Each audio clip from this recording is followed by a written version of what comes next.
And you are live, Mayor. Okay, thank you, James. Good morning. I had to think about that instead of good evening. Good morning, everyone, and welcome to the Newington Town Council special meeting of March 20th, 2021. We are calling the meeting to order at 9 a.m. If you would please rise for the Pledge of Allegiance. I pledge allegiance to the flag of the United States of America and to the to the republic for which it stands, one one nation, nation, under God, indivisible, with indivisible, with liberty and justice for all. I'm just going to shut my door really quickly so we don't have an echo. Okay. And the first item on the agenda is our roll call, please. Okay, Counselor Annis. Here. Counselor Braverman. Here. Counselor Budraco. Here. Counselor Camillo. Counselor Donahue. Here. Counselor Mankey. Here. Counselor Minor. Here. Counselor Nagel. Here. Mayor Del Buono. Here. All right, we are all here with Councilor Camillo absent. Hopefully he'll join us shortly. The next item on our agenda is public participation. So I'm just going to click over to that window really quickly. And we do have, it says Eileen, if you could just state your name and address for the record before you begin.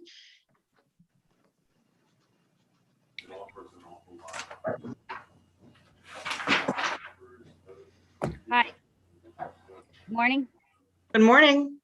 Good morning. Eileen Francolino, 116 Lydall Road. Good morning, and thank you for taking the time to meet this morning. It's a beautiful day, so I hope I won't take up too much of your time.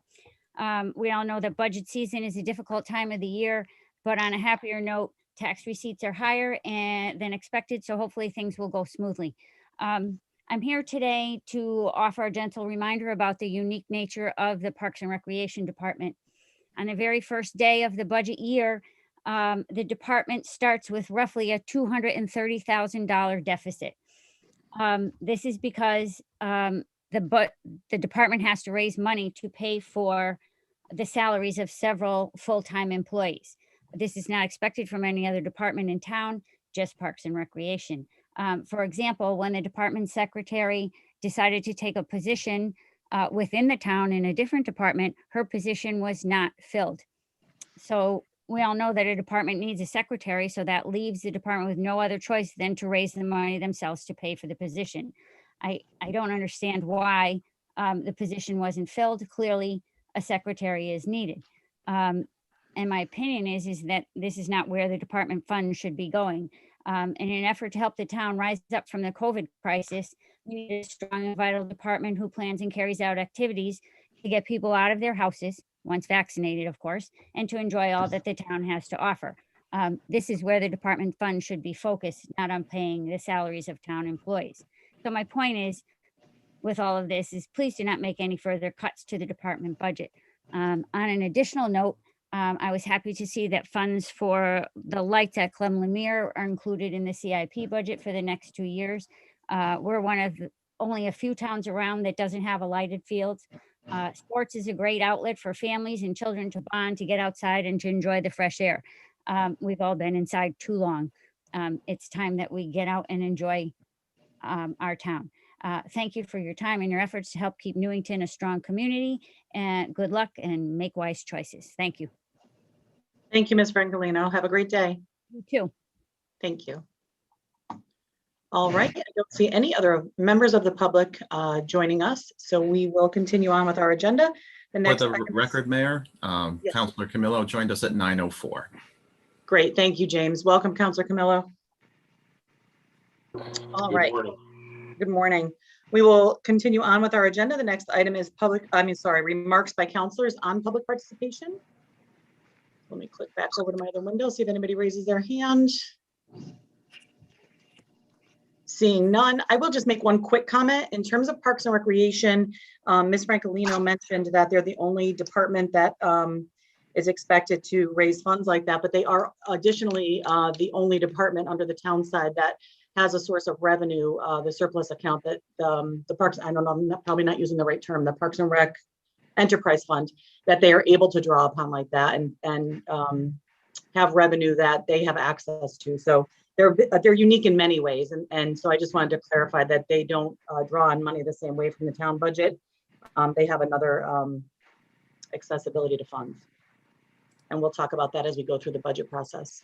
All right, I don't see any other counselors with their hands up, so we will move on. The next item is consideration of old business.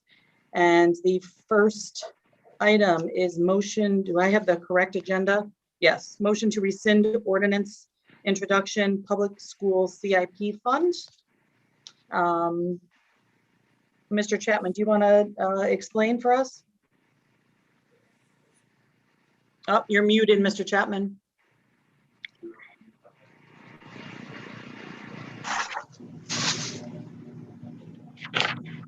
Yes, this is a request from the superintendent of schools to have this on your agenda for action on Tuesday. It's a change in the way in which those funds are handled. Mr. Woods will be at the meeting to discuss it on Tuesday. No. Okay, I was under the impression because it's under old business that we were taking action this morning, sorry. So that's not the case. James, could you help out here? I can. So on the March 9th meeting, this was introduced originally. We actually determined after putting it in through introduction that we caused a small issue by removing tuition completely from the proposed ordinance. So what we're looking for the council to do today is first to rescind the previous action that we took on March 9th under resolution 21-29 and to reintroduce under the next item correcting language, which will include a definition of tuition payments with the exclusion for the Board of Ed's preschool tuition payments, as well as expanding it from the statement of tuition to tuition payments in the body language. That also will require you guys to determine what date is going to work out best for scheduling of that public hearing. Normally we would schedule it at our next meeting, but our next meeting is a public hearing. So that makes it a little harder. And we've also had the discussion of whether or not we will be canceling the April 13th meeting as well. So that'll be a discussion when we get to the next section when you guys go to fill in the rest of that information, deciding on which date you'd like that for, or if you would like that to go further down into April, because as long as it's completed prior to our June 30th date, we could go all the way out to the April 27th meeting if you chose to cancel your April 13th meeting. Okay. I'll open it up for council. I know there was a lot with that. Yeah, no, but that's good. It gives us the bigger picture than just the one piece. So I appreciate that. Councilor Menke. So if I can just summarize, this motion is to correct a motion we made incorrectly on the 9th and then reintroduce it again. That is correct. Is that correct? Okay. All right. Tim, do you want to read the motion in? And then if there's any more discussion, we can continue? Sure. If someone wants to put it on my screen, I don't have it. I've got it up.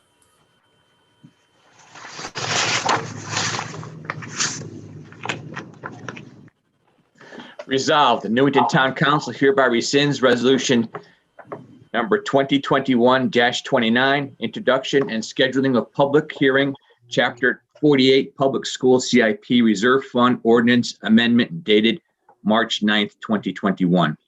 Second. All right, we have a motion and a second. Any further discussion by the council? All right, hearing none, we will go to roll call vote, please. Counselor Annis, Yes. Counselor Braverman, Yes.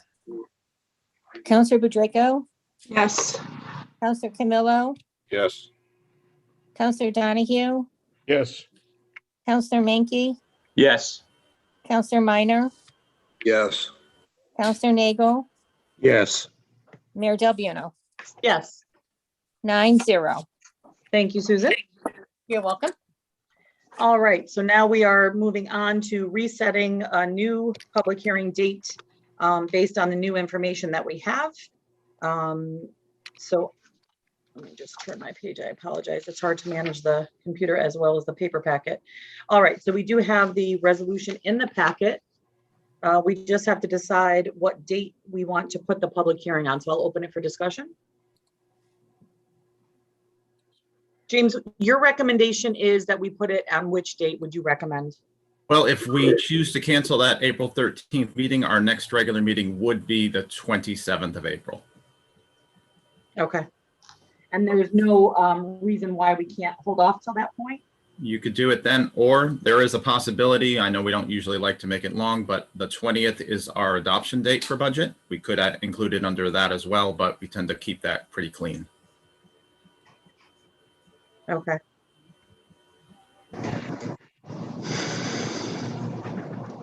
All right. If there's no reason that we can't wait until the 27th, then I'm okay with that, unless there's a time crunch that we would not want to do that. No, when I spoke with the superintendent, as long as it's completed prior to the fiscal year starting, that'll allow them to make the changes to their budget during this time period and have the funds directly changed over starting July 1st. Okay, so as we typically do, we would introduce it on the 27th prior to our meeting, I'm assuming, and then we would take action during our meeting on the 27th? That's correct. Okay. All right, any other council comment or thought on that? If not, we'll go ahead and read the motion in with the 27th. Counselor Mankey? Just a quick question. Would this affect the Board of Education's budget proposal to us? I mean, assuming it's going to pass, I assume, and it would make a difference to how they present their budget Tuesday. No, that is a valid point. Janet can answer that a little better than I can.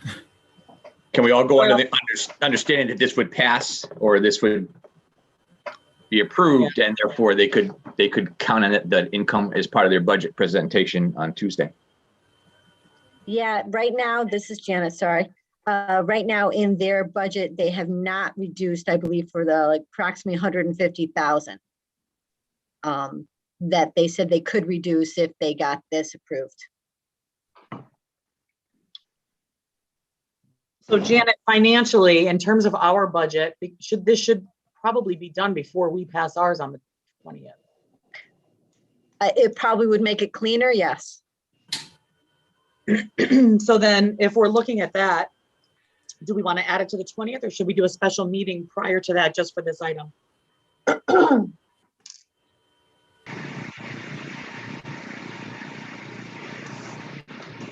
Any thoughts, Janet or James? I'm looking at our schedule. So on the 6th is, Excuse me, Yeah. Madam Mayor? yes, Is there a way that we can do it Tuesday evening? this coming Tuesday. Mhm. I don't No, know we if this wouldn't will give have us enough time to to publish. advertise. Yeah. Oh, okay, because I thought it was 24 hours. Oh, because it's a resolution. I'm sorry. So if we cannot do it on the 6th, the next possible date in terms of a meeting would be the 13th. That may be our only item on that agenda. So we would have a choice to either hold the meeting on the 13th with this being, I'm sorry, go ahead.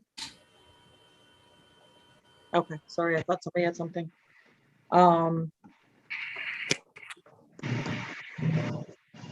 You could do it prior to the 20th as well. We'd still be at the budget point. So the evening of the 20th and just have it early on the agenda. Right. We'd have it Before prior to the start of the actual special meeting. Yeah, I'm fine with that. Yep. That would be starting at 5:30 then on the 20th? 5:50, 5:45. Okay. Shouldn't take that long, I don't believe. I think it's cleaner and more fair and fairer to the Board of Ed if we approve it before we approve the budget. Right. Otherwise, they're, I mean, we can say it'll pass, but if it doesn't pass, then it changes the budget numbers, and we would have already approved them. Yeah, I agree. It needs to happen before we go ahead and take action on the formal passing of the budget and the mill rate. So I would say we should either do a special meeting between now and the 20th, or usually the 20th is a pretty busy meeting anyway. But we could squeeze it in there if you want, but I think we should do it prior to actual adopting the budget. Yeah, I don't think this would take a long time on our agenda if we set the public hearing, it would just be a matter of a vote on this. We've already discussed it, at our previous meetings before we set the last public hearing date. Yeah, we would So- just get whatever public input there was. We would consider that, and then we could take action on it. Any other counselors have any thoughts on putting it on the 20th before we begin our budget changes? Works for me. Thank you, Counselor Donahue. Okay, then I would propose that we read the motion in with the date of April 20th at 6:50. Who would like to go ahead and read that motion in? I'll do it. Thank you, Counselor Menke. Introduction. I hereby introduce for the town council's consideration the proposed ordinance amendment to Chapter 48 Funds, Article 4, Public School Capital Improvement Projects Reserve Fund, Section 48-14, Definition 48-15, Creation of Fund Revenue, a copy of which has been filed with the clerk of the council. Second. You have to continue on. So that's introduced by Counselor Menke and then continue with the resolved. Resolved that the Newington Town Council hereby schedules a public hearing on April 20th at 6:50 p.m. to consider the proposed ordinance amendment, Chapter 48 Funds, Article 4, Public Schools Capital Improvement Projects Reserve Fund, Section 48-14, Definitions 48-15, Creation of Fund Revenues, a copy of which is attached to this resolution. And is there a second? Second. Seconded by Counselor Donahue. Any more comment or consideration for this item? Aye. Hearing none, we'll go ahead with the roll call vote. Counselor Annis, Yes. Counselor Braverman, Yes. Counselor Butrico, Yes. Counselor Camillo, Yes. Counselor Donahue, Yes. Counselor Menke, Yes. Counselor Minor, Yes. Counselor Nagel, Yes. Mayor Del Buono, Yes, 9-0. thank you. All right, and now we are moving on to the much awaited departmental budget review. For today's meeting, I will let Mr. Chapman and or Ms. Murphy go ahead with these department reviews. I know we have some of our department heads with us today, and I can't see everybody on the same screen, so I apologize. But I see we have Mr. Hillman with us and Mr. Boutot, and I don't know if there's Lisa Rydecki's with us from Finance and Janet Murphy. So welcome to all of you. I will turn the floor over to Mr. Chapman and Ms. Murphy. And Gary's also with us. Oh, Gary, I'm sorry. See, I said I couldn't see everybody. Welcome, Gary. Janet, you can take it from here. All right. CIP this year, as we said, is a little bit different. So I'm gonna just go through some of the sections, give you a brief description. We have some department head here in case you have some specific questions on their projects. But if you want to, we're gonna start with the CIP book that you all should have. And we're gonna be going to page 7.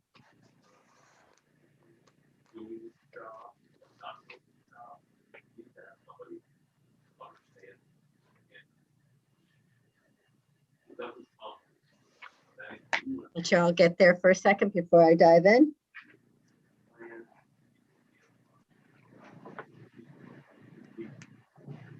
Just for the councils, hopefully you opened the packets that you received yesterday. The CIP booklet as well as today's paperwork was in the packet that was delivered by the town yesterday.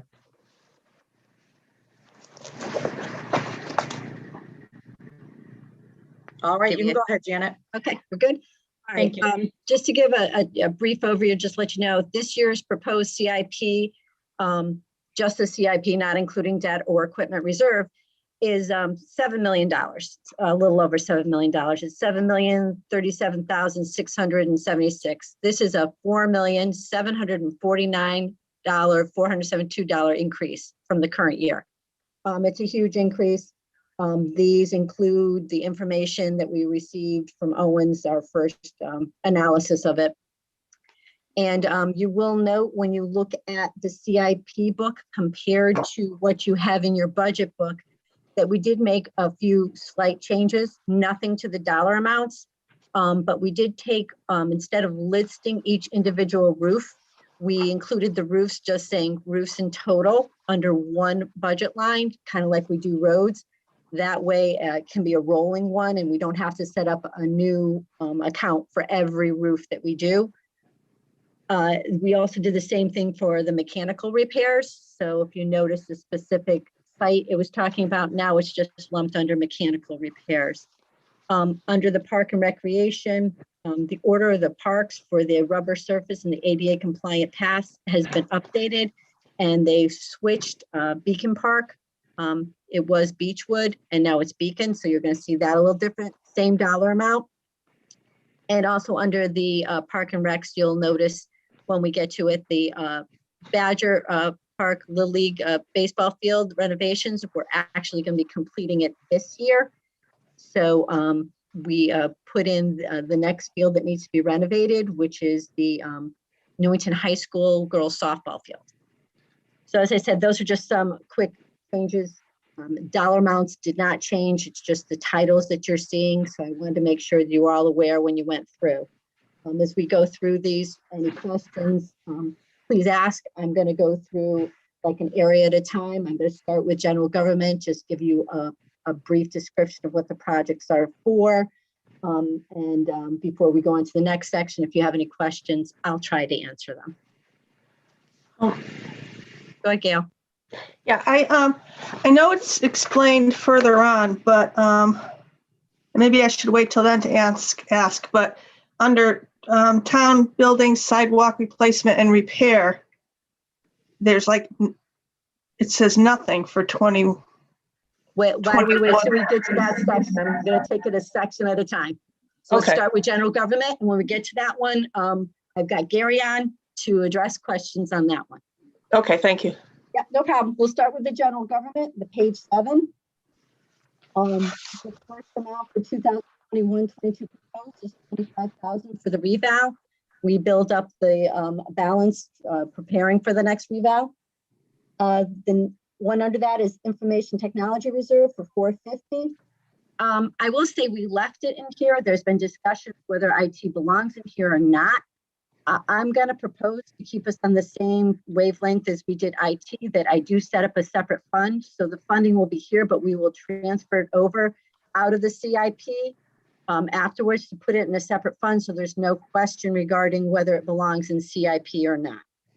But this is for various things like licenses and computer replacement, printer replacement, and things like that.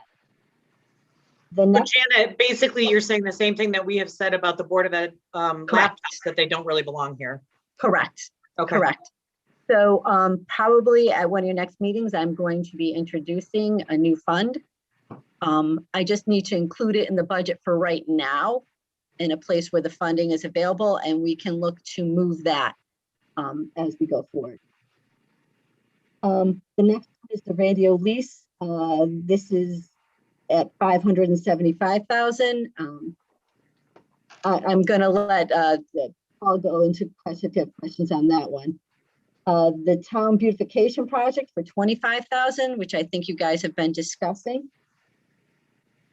The general property improvements for $72,200. This is just a reduced amount. We always keep something in here for repairs unanticipated.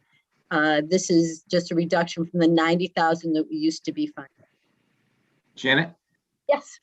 how come it in 2022, 2023, it goes up to 216,000?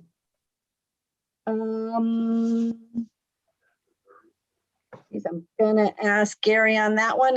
Gary, are you there? Yes, I'm here, Jan. What was the question?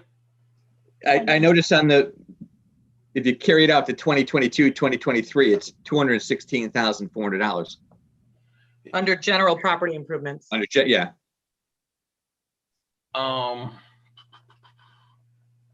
Let me go back to my spreadsheets for that.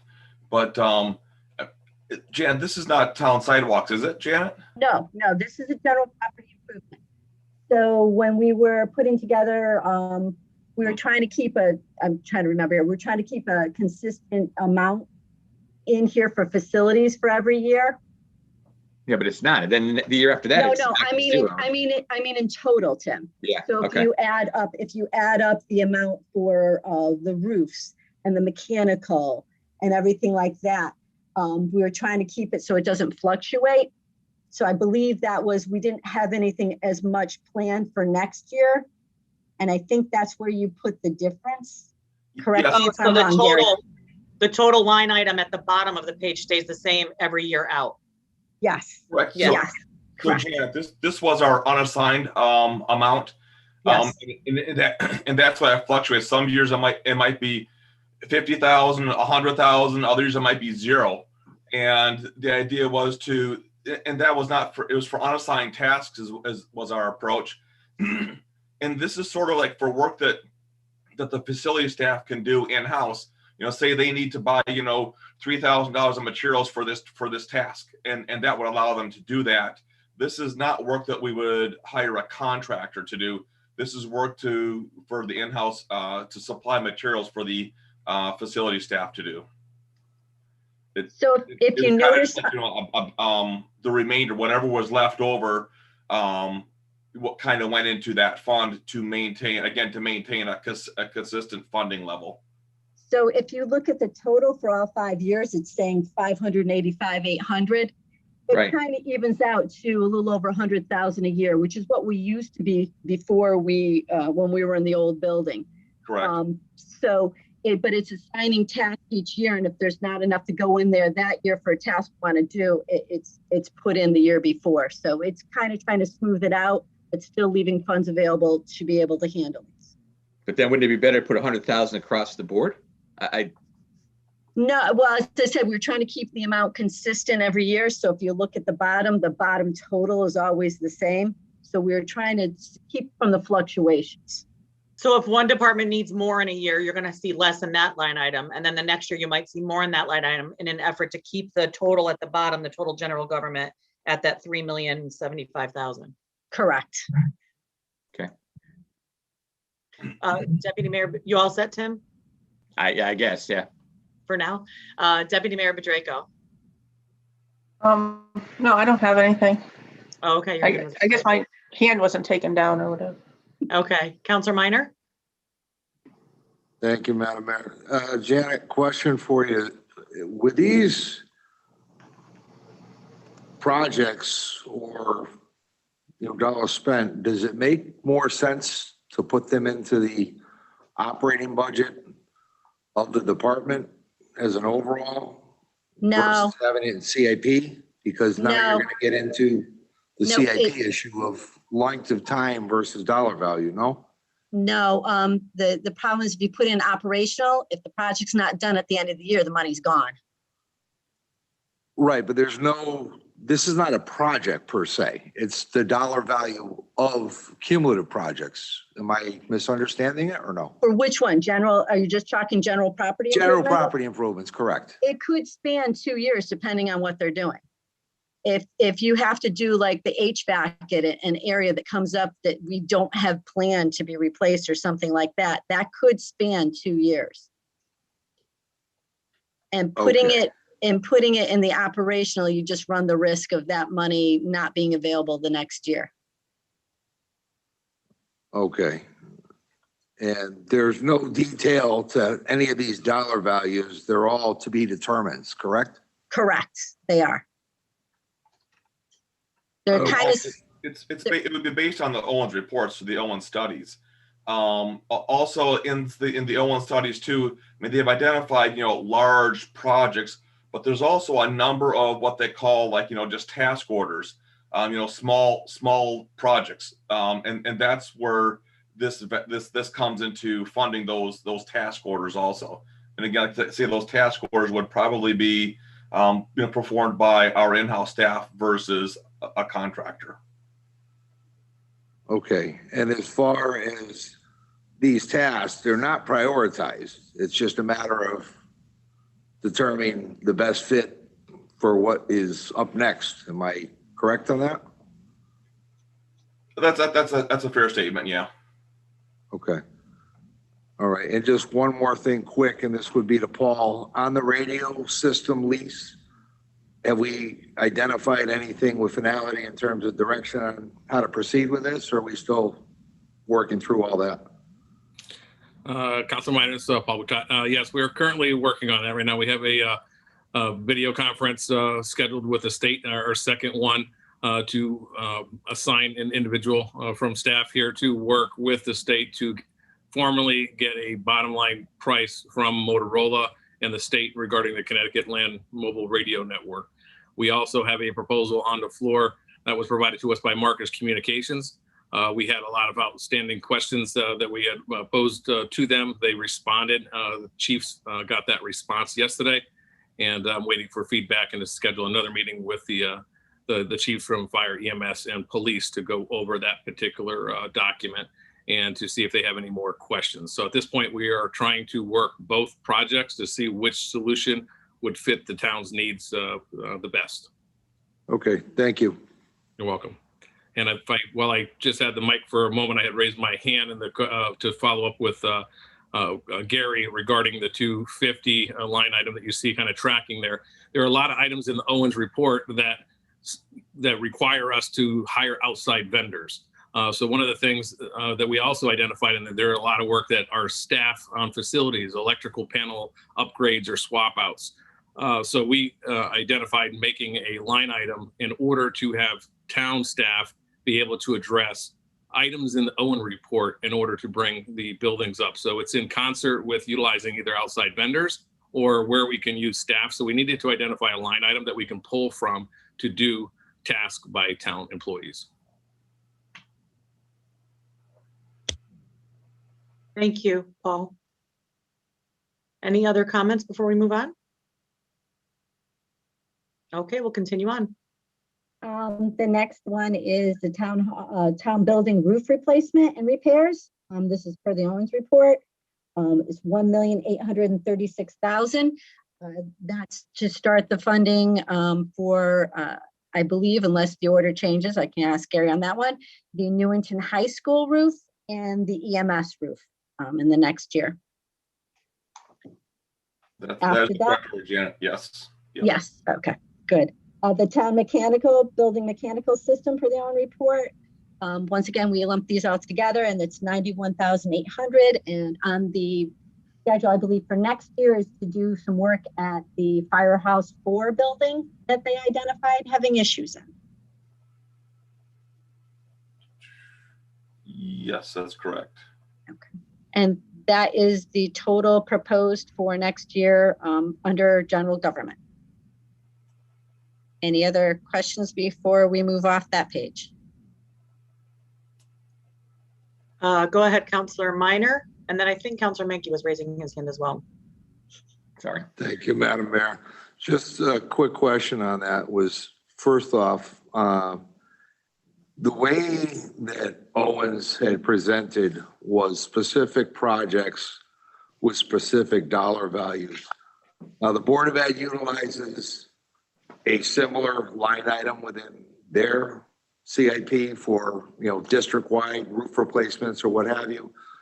I would rather see the projects broken out to see what the cumulative total is getting us versus just a one flat line item that may have one project or 100 projects behind it. Is that feasible or not? Because that's the way we have relatively done it in the past, is been able to see roughly what the project was and the value of that project was. And I'm all in favor of giving you a list, kind of similar to what we do for road repairs.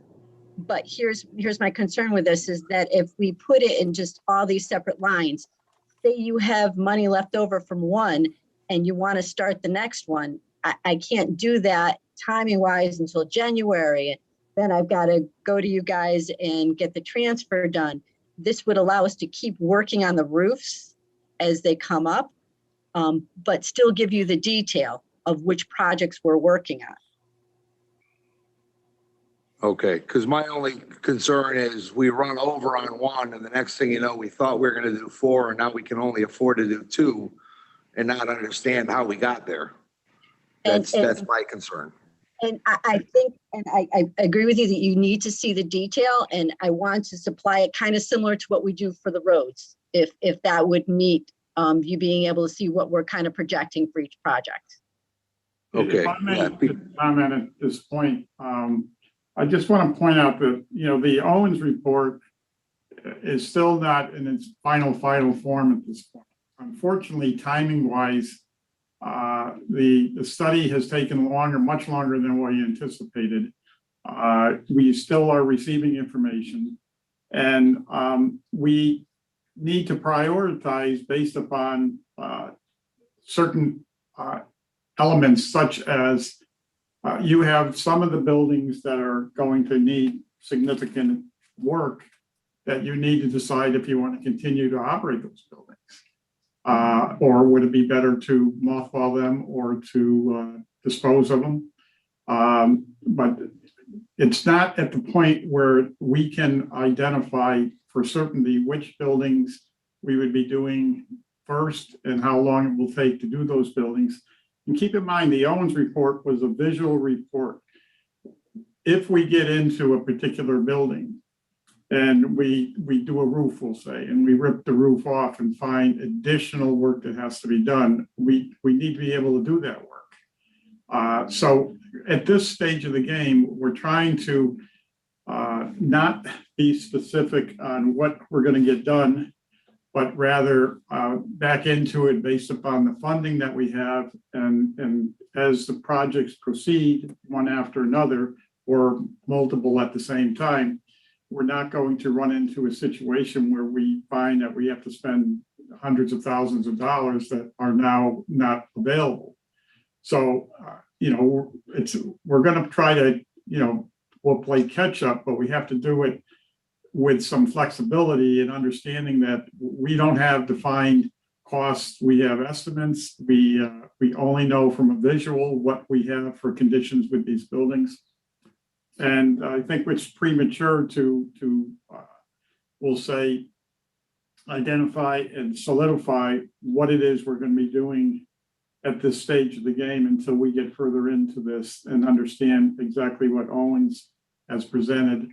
And that goes along with the emergency public radio system as well. We're still under study. We are now working with the current vendor and with the state of Connecticut. And we're not to the point where we have definite answers. So unfortunately, the budget has to get done at this time of year, but that does not preclude the fact that we've been waiting for information and we just are receiving it, and we still are receiving it. So we can't do it the way we all would like to do it at this point.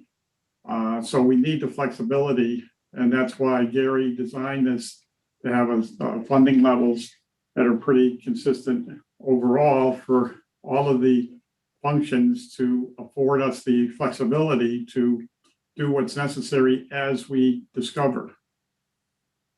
If that will help you understand the dilemma we have.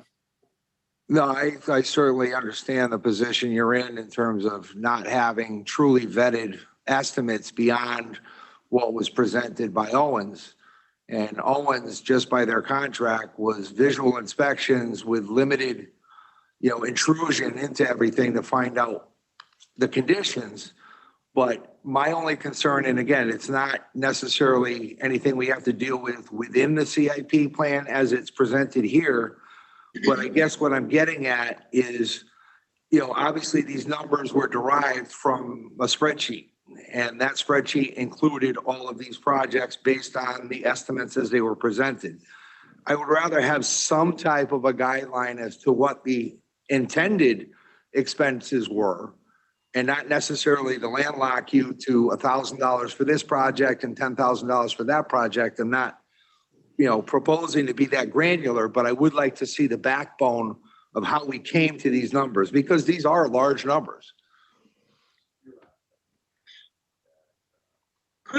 Could we just do, instead of including it in the plan, so in sense we'd be kind of locked into it, versus a memo to the council saying we're hoping to achieve the following projects with that line item, just for our information? Would that work? It would for me, just to have us have a general idea of what, what's proposed and what we're hoping to accomplish versus just a, multi-million-dollar item that, has obviously been vetted, but how does that come up to what we're looking at? So yeah, that would be fine if we could do something like that. Yeah, and I'm thinking either that or my other thought process is, as the council, we set the agenda, so we could always ask for an update, even if we put it on the calendar now for every 3 months, quarterly on what projects have been addressed and what are still, hopes or dreams or wants to get accomplished with that too. That's another way to address it as well. Right. And I agree with Janet. I'm not looking to lock them into a line item where they have to wait for mid-year transfers and that slows projects. Time is money. So I wouldn't propose that, but I would at least like to have some kind of an idea as we go along how it's working. Keith or Janet, do either of those options make sense, or am I saying something that probably doesn't work because I'm not sure of the logistics of it all? No, I think overall what you're suggesting can work. I mean, we do have the priority list from Owens. We have the identification of which buildings need what. But we're just uncomfortable saying we're going to spend X amount of money on this project at this time without really getting a full understanding of the Owens report and have it completed and then make those types of decisions. But we certainly can have this on a monthly basis to update the council with our progress, and hopefully within the next couple of months we'll have a better understanding, and because we need to get prepared to go out to bid and so forth for these projects, and so we want to get this moving as quickly as possible, and we want to make sure that the council approves what we're doing as we can understand what it is that we're trying to accomplish with what Owens has indicated and what the needs of the town are and what you as the policymakers want to decide which buildings you do want to pursue versus those that maybe we should be considering mothballing or disposing of. Mr. Chapman, do you have an idea when the final Owens report is due? Because I've obviously gone through a lot of what they presented so far. Are there changes to the last draft? I thought that was the final draft. Well, Gary, could you answer that more clearly? Because you've been working with them. Sure, we're hoping to get those final documents later this month. We've asked for more detail on the costs because how they had priced the work, the cost estimates are based on a trade. So like a trade might be the electrical trade, the plumbing trade, the concrete trade, but a project may include all three of those trades. So there was somewhat of a mismatch in how it was priced versus the projects. A project for a cost. So we've asked them to focus in on the project cost versus a trade cost. And also some of the building or some of the facilities like the parks campus or the highway campus where there's multiple buildings, we got one report for multiple buildings, and that kind of blurred things together, and we wanted individual reports for individual buildings. So that's where we're headed for the final documents. All right, and that's expected hopefully by the end of the month is what you're projecting? I'm hoping so. Like he said, this has just taken much longer than everybody anticipated. So. Okay, thank you. All right, Councilor Mankey. I'll be really quick because at this rate, we're going to be here till Sunday. Jen, if you just tell me why the next three items are blank. If you look, they were included in this year's budget, but we're not funding them here in next year's budget. Okay, thank you.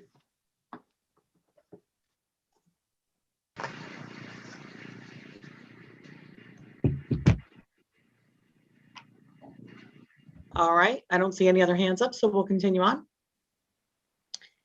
Okay, flip to the next page, page 9, and it's public safety here. This has 40,000 for the radar replacement reserve. This is offset by the 40,000 in revenue that we receive for the tower. The next amount is the annual amount for the fire department PPE, just 70,000. And also Firehouse 5 under that, interior and exterior painting for 40,000. And that's the total proposed for next year for public safety. Yeah. Any questions? No, we'll go on. Okay. Madam Mayor, just one quick. Yeah, go ahead, Chris. Radio replacement reserve, Janet, has that traditionally been accruing? Or is it now we're going to try to do that versus the way I think it was historically spent was basically replacement of existing equipment? Am I right on that? It was historically set up long before I got here to be that radio replacement to grow, and it hasn't really grown. It's stayed kind of level. And let me just see where the balance is on that one. I have on the balance sheet somewhere on my page here. Yeah. It's been used to just, as you said, it's been consistently used to just replace equipment. It hasn't been used to grow, to do a larger one. The balance right now in that account is $34,070. So, all right, so it is being spent throughout the year. it is by both police and fire. Now, does that tower still have revenue generation on it? Yeah. Yes. Yeah, if I may just jump in, because I was part of that tower being built over at the high school years ago. The original intent of the revenue that was generated from that tower for the town of Newington was to be put into a fund for replacement of major radio equipment when it came up, which is where we are at this point on the whole radio system. Unfortunately, that fund was tapped into apparently because it was a place where we could draw from to replace our ongoing costs for radio systems rather than having that fund be built up to where you would have several $1 million or $1 million or whatever today. So the intent was one direction, but the actual activity was another. So we only have that 30 some odd $1,000 in that account, even though we've been getting $40,000 or $50,000 annually since the tower was built at the high school. Okay, so do we add or did any of the departments add that equipment replacement line item anywhere so this can be used for its intended purpose of major replacement? No. At this point, with the radio system being replaced and the whole way in which we're going to handle radio systems in the future, that's an example of similar with the Owens report. We're not at that point because we still have work to be done with the current vendor and the state of Connecticut. And we can't solidify and identify what the cost will be and how they're going to be distributed. I think what we're going to do in the future is the radio system for the entire town will be under the control of one individual for all expenses in the future and all replacement, which has not been the case in the past. It's been more standalone. Each department does what they felt was right, but it hasn't worked out the way it should have. So we're developing that as we go forward. All right, thanks. Okay, we'll continue on. Okay, if we're all good with public safety, then the next page, which is a big page, and I'm glad Gary's here for this one, is Public Works Engineering. There's so much on here. I'm really not going to give total descriptions on everything. I think because Gary is here, he's probably the best. If you have any questions, some of these have been in the past. Some of these are new issues that we have made requests for, but now found they're issues that we really need to address, especially regarding drainage and items such as that. You'll see a lot of new items. There's the matching grant fund. You'll see for 120, that was to address the issue. If we ever come up with grants, we don't have to scramble to try to find money to match if we have to during the year.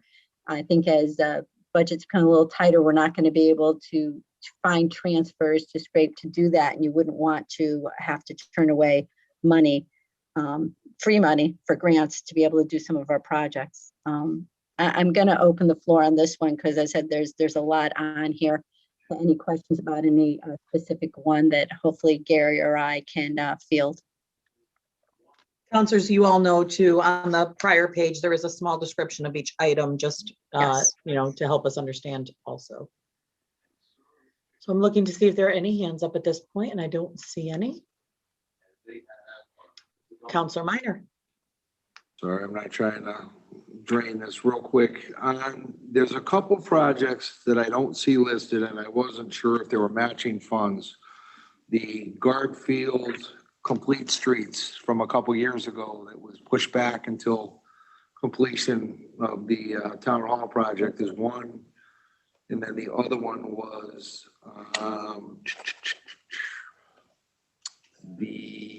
I thought we had 3 open grants. Do you happen to know which ones are still open, Gary? Or East Robbins and Maple Hills, another one, what the status is on those? Sure, Chris. Yes, the Garfield Street resurfacing, that is, when I'm looking on the screen, I can't read the fine print and the numbers. But It looks like the Government Center Road piece, is that it? Yeah, it's under the that- Public Building Resurfacing Program. Yeah. Yep, that sounds about right. Is it about 200,000, Janet, roughly? It is. You're Yes. correct. Bingo. Okay, that's exactly what that is. So, and that's in, follow up to all the heavy construction that we've been doing in the government center area with the diesel spill cleanup and the town hall construction that we've got all this nice brand new facilities and we've got this road that's taken a beating. So, the idea was to resurface that road, and as a part of resurfacing the road, the plan is also to add bike lanes to that road, and that's Craig Minor has a grant for that for a complete, not complete street, it's community connectivity. So that's all scheduled to take, the funding is all in place for that to occur. Okay, and East Robbins, Maple Hill? Yep, Robbins, Maple Hill, we're in the final stages of design. It's just taking a long time to go through the DOT review processes. It's like, I can see the light at the end of the tunnel. It's very encouraging. We're hoping to, get all the green lights in the next month or two and bid this thing and actually get it constructed later this year. Trying to think anything else that's going on there. Yeah, it's The last one was the connectivity on Main Street down to Lewiston to the Turnpike. the sidewalk project. Yes. We submitted that project, and it takes a long time for these applications to be reviewed and approved, and that's still in that review process. But that's okay. All right. Thanks, Gary. So, essentially, the schedule at this point is out of our control for that project, Chris. Councilor May. Thank you. Yeah, just a quick question. It's the increase in the road surfacing from 900,000 to 1,500,000. That's just to reflect the actual condition of our roads. We need to do more roads than we're actually been doing. Is that correct? That is Yes. correct, Tim. I went back and looked at a 20-year history of how many miles of road that we've resurfaced over that 20 years. And back in the early 2000s, say like from 2000 about 2006 or 7, we only resurfaced about 1 mile of road per year. So that in alone in itself tells a story as to why the roads are in the condition they're in. We're playing this catch-up game, and so it's a really aggressive schedule that we have. It's very doable, but it'll make some significant increases in the RSR ratings that we use for rating the roads. Like right now, like the lowest RSRs are way down, like in the 20s and 30s, and we'll be able to pull those averages way up, get them up into the 40s, and people will notice that. That'll be readily obvious. We're able to resurface about 6 miles of road with this sort of funding. And in the past 3 or 4 years since I've been here, we've been able to do about 4 miles per year. And we're gonna make some serious catch up with this funding level. Okay, thank you. If I may just jump in, when I got back and working with Gary, again, this was something that was set up years ago to be on a 20-year cycle for all roads in town to be completely resurfaced with new curbing and so forth and so on. But we are, instead of being on a 20-year cycle right now, we're on about a 27-year cycle, which is far beyond the life cycle of an average road in town.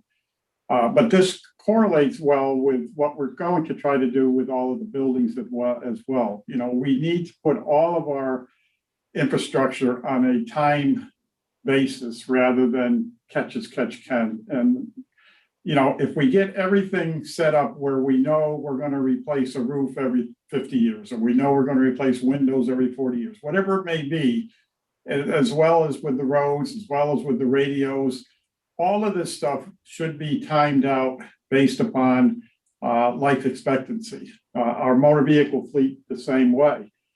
That was the original intent. However, we've swayed from that, and primarily because the CIP has been an easy place to hit for money. And so the CIP overall has been harmed by the way in which we've been operating for many years. And we want to really stop that and make this work so we don't have what we're faced right now with the roads, with the facilities. We need to get back on a time basis that makes sense so we don't have these major increases in costs that we can't avoid. I mean, if we maintain our infrastructure the way it should be professionally, then we won't have these huge increases that we're now facing. So that's what this is all about. And, Gary and Paul and I and Janet and others are all working towards developing that program for you, provided it stays together in the future. But the CIP cannot be used as a bank account, and that's basically what it's been used for. Thanks. Just a little more detail too. Over the past 20 years, we've resurfaced about 60% of our roads, and like Keith mentioned, they should be on like a 20-year cycle. So in the past 20 years, we've not resurfaced about 40% of our roads in town, and that's not the number of roads, that's mileage. So we've got 40 miles of roads that haven't been resurfaced within the past 20 years, and some of them haven't been resurfaced in the past 30 or even a little more. So, I mean, those are the roads that we're prioritizing. And the way we've structured this is that we're going to resurface the roads throughout the town, but we're going to try to lump roads together that are close together, adjacent roads. So you're going to see a lot of work in certain neighborhoods in one year, and then that work will move to another neighborhood the next year and another neighborhood the next year. That's what you would see. That makes sense. Thank you. Deputy Mayor Bedrejko. Yeah, I think I sort of answered my question about the sidewalks, but just in the past, that $25,000 was just kind of a general fund for repair. But now you've combined it with curbs and pavers for just the general sidewalk maintenance that comes on. But this $25,000 now is specifically allocated to those 4 overpasses. We've got like 4 or 5 different what I call sidewalk and pedestrian breakouts within that one line item. We've got sidewalk maintenance, sidewalk improvements, sidewalk new sidewalks. We've got the pavers and the curbs in the downtown area, and then I've lumped through a line item here for sidewalk overpasses. Most of this money is going to be essentially the overpass. That would be like a seed fund, but most of this money would be for items like 1 through 4 for actual sidewalks and pavers, improvements and maintenance throughout town. That is the overpass is one component of a larger item, is what you see in Gail. Gail, to answer your question, that 25,000 you see on sidewalk improvement overpasses is not the same thing. That's actually a new item. What you're talking about, the sidewalks, is included within the sidewalks, pavers, and maintenance for the 270,000. Okay, so we haven't really lost anything. We just kind of added, okay, thank you. If I may just jump in here as well, sidewalks have been multiple discussions among staff because we really have areas that we have sidewalks that go nowhere. And we need to correct that. You know, what we don't want to do is have an example of someone with two kids in a stroller walking down a street on a sidewalk that goes nowhere. And they end up having to go back in the road to get to the next piece of sidewalk. We really need to make all of our sidewalks contiguous throughout the whole town to provide safety. And, you know, we don't necessarily need on many streets sidewalks on both sides of the street, and we may not need sidewalks at all. But if we have sidewalks, we really hang ourselves out there if that sidewalk ends abruptly in the middle of a block, forcing people into the road. I think the town's liability goes way up in that case. So we're looking at sidewalks as another whole entity to, you know, provide sidewalks for the walking public throughout this town that make sense and actually remove sidewalks that don't make sense. So, you know, we're looking at this whole program differently than in the past as well. Thank you.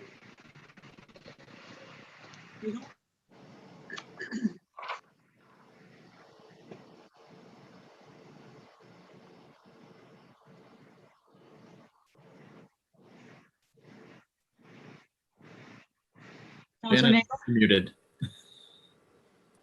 Yes, I didn't hear for a moment there, so I didn't know what was occurring. I now can. I do agree with Keith about the sidewalk issue, and I know there have been instances where I brought up where just the issue of someone cannot get from one place to another to bring their kids to school because of sidewalks had to be corrected on an emergency basis. So it's good to see that that plan is in place. I wanted to know if we're going to continue or if there is going to be a change in terms of listing projections of roads and sections of towns and indeed even sidewalks perhaps, so that the public knows at least what is projected over the years to that is going to be planned, and they can be aware of what's happening and how it's happening. I know there has been a list in the past, and I've referred people to it as to when the roads are going to be replaced. I know there are instances where roads have had severely deteriorated over a winter and they've had to been pushed up, but I'd just like to know if that's going to continue or there's going to be a more effective plan so that the council as well as the public can be aware of the plans as to what's going to be done when. Councillor Nagel, if you look within your CIP book, it's Appendix C. Those are the roads that we've planned out for right now that we'll be doing. C2 okay, has I the year just want to after know that. if that's the intended thing. Is that going to be in flux? Is that going to be in flux, or is that a plan that is definite?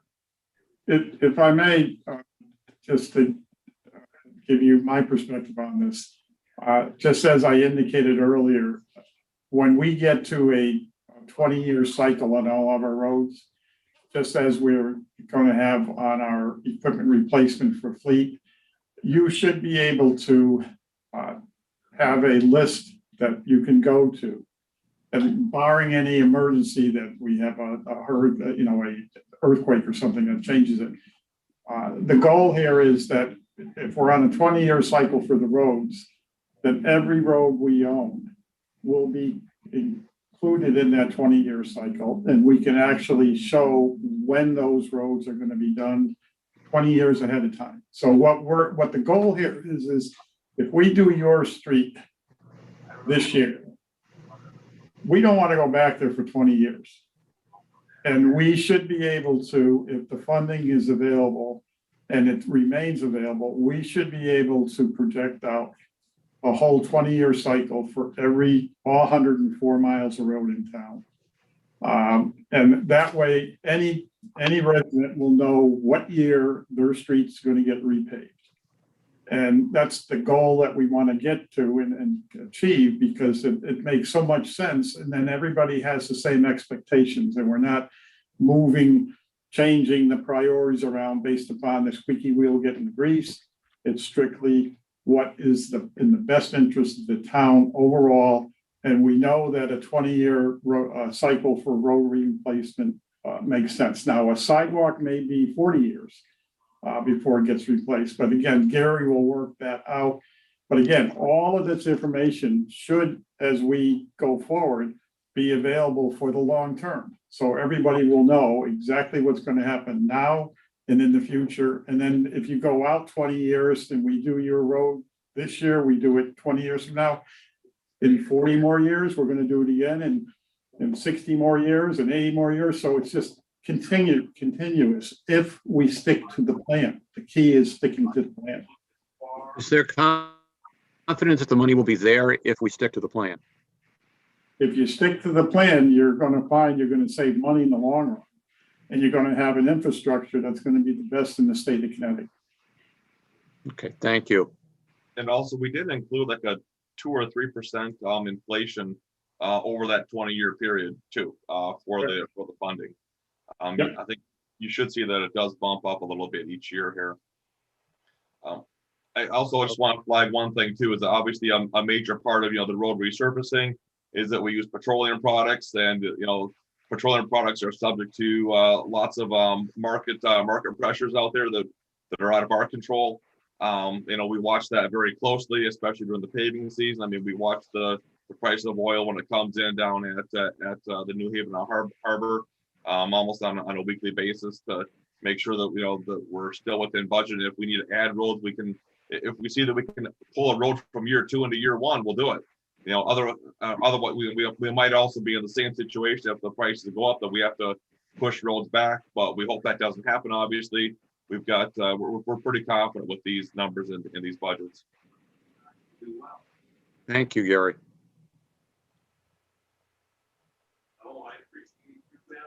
Counselor Ennis? Thank you. Is there any intention of looking at the roads that you're resurfacing that were narrowed in the past, that you're going to bring them back out to the full size of the road? I can think of several in the north end of town that were reduced, and now if a car is parked on one side of the street, it's very difficult for an emergency vehicle to get down, i.e. Camp Avenue is one of the ones that is always brought to my attention. I would say that, there is a minimum standards for roads in town. Gary, I don't know if it's 24, 26, or 28 feet. 26. Certainly, we want to, if it's a two-way street, we want to make sure that we have adequate space between those parked cars for an emergency vehicle to get up through. However, in some cases, the town right-of-way may prohibit how wide we would make a road if we're going to widen it. Is that correct, Gary? Yes, absolutely. Yeah, I understand that. However, if you look at the street, you could see where the road was shrunk because of where the telephone pole is situated on the properties. And there's, residents that have lived there forever and ever, and they have said to me that our road was shrunk down when it was redone many, many, many years ago. So I was just wondering if you were going to take a look at those roads before you repave them. I'll admit, I wasn't aware that roads were reduced in the past. Can you shoot me an email and just Sure. of the roads that you're aware of, and we can go through and make that review? Absolutely, I appreciate that. Because right now the program, it's a resurfacing program. It's not a road reconstruction program or a road widening program. No, I understand that, but it has been brought up. We've brought it up in the past to staff, and nothing's been addressed. So if somebody could just look at it and give us an answer, that would be great. Thank you. Okay, we can continue on. Anything else in this section under Public Works Engineering? Okay, if we're good, we can go then to page 13. Start with community development. There was nothing planned there for this current fiscal year, and the new town planner did go in and look at what could be done. The first thing she had down is the Newington Town Center Vision Plan for $50,000. She has down here that this had nearly 20 years since the Newington Central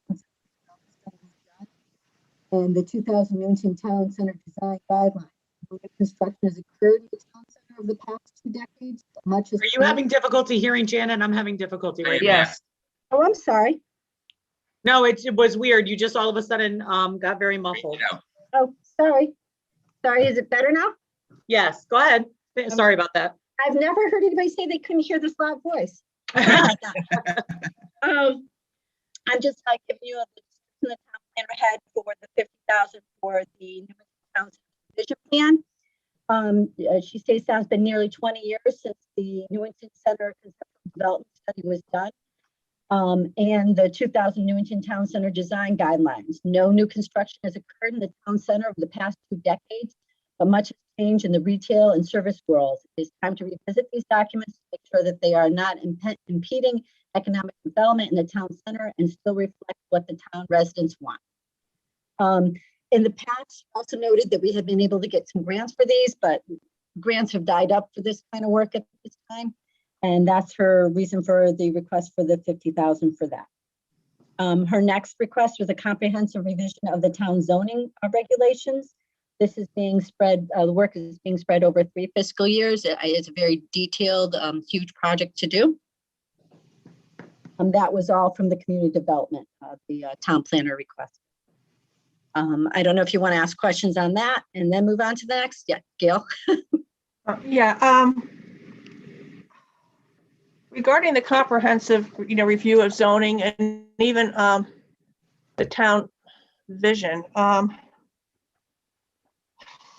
I know recently, since I've been on the council, I believe, I know that there's been a comprehensive review of zoning in terms of, I don't know, Carol, you can help me out on this, but they reviewed the zoning regulations in view of some kind of state mandate to get rid of something or other, but it was done pretty recently, wasn't it, Carol? Yeah, they couldn't waive certain requirements under the zoning regs. So and they went through all of the zoning regulations. They did a very comprehensive review. I would say Right, so probably 16, 17, they did it. Exactly. So I'm just not certain right now that the expenditure is worthwhile, particularly in view of the fact that our regulations as a whole have recently been reviewed, but the state is, at least in the next 2 years, going to be doing so much in terms of putting impacting local zoning. I'm just not sure. It's probably good to put money aside, but to start something now, I'm just not sure how cost effective it would be if we know that the state is going to be impacting local zoning within the next 2 years very significantly, including business centers and town centers. That's my opinion. I would just say that, Renata, town planner, is new. I think that she has been reviewing the regulations, and I think she's identifying areas that we may want to consider moving forward as revisions. Certainly, she would be working closely with the TPZ on any expenditures of any of these funds, but I think she's preparing for the regulations to be updated in conjunction with the state changes as well. Our regulations in some respects are dated at this point, and she's recognizing that. But certainly, if we don't have to spend the money, we certainly won't spend the money. Thank you. Okay, all set. Okay. The next item for the request is the library. They're going to do the next phase of their library carpet replacement. They had done the first phase this year, and they're looking to move over to do the next portion, which is, phase 2 of the carpet replacement is the department on the second floor in the community room.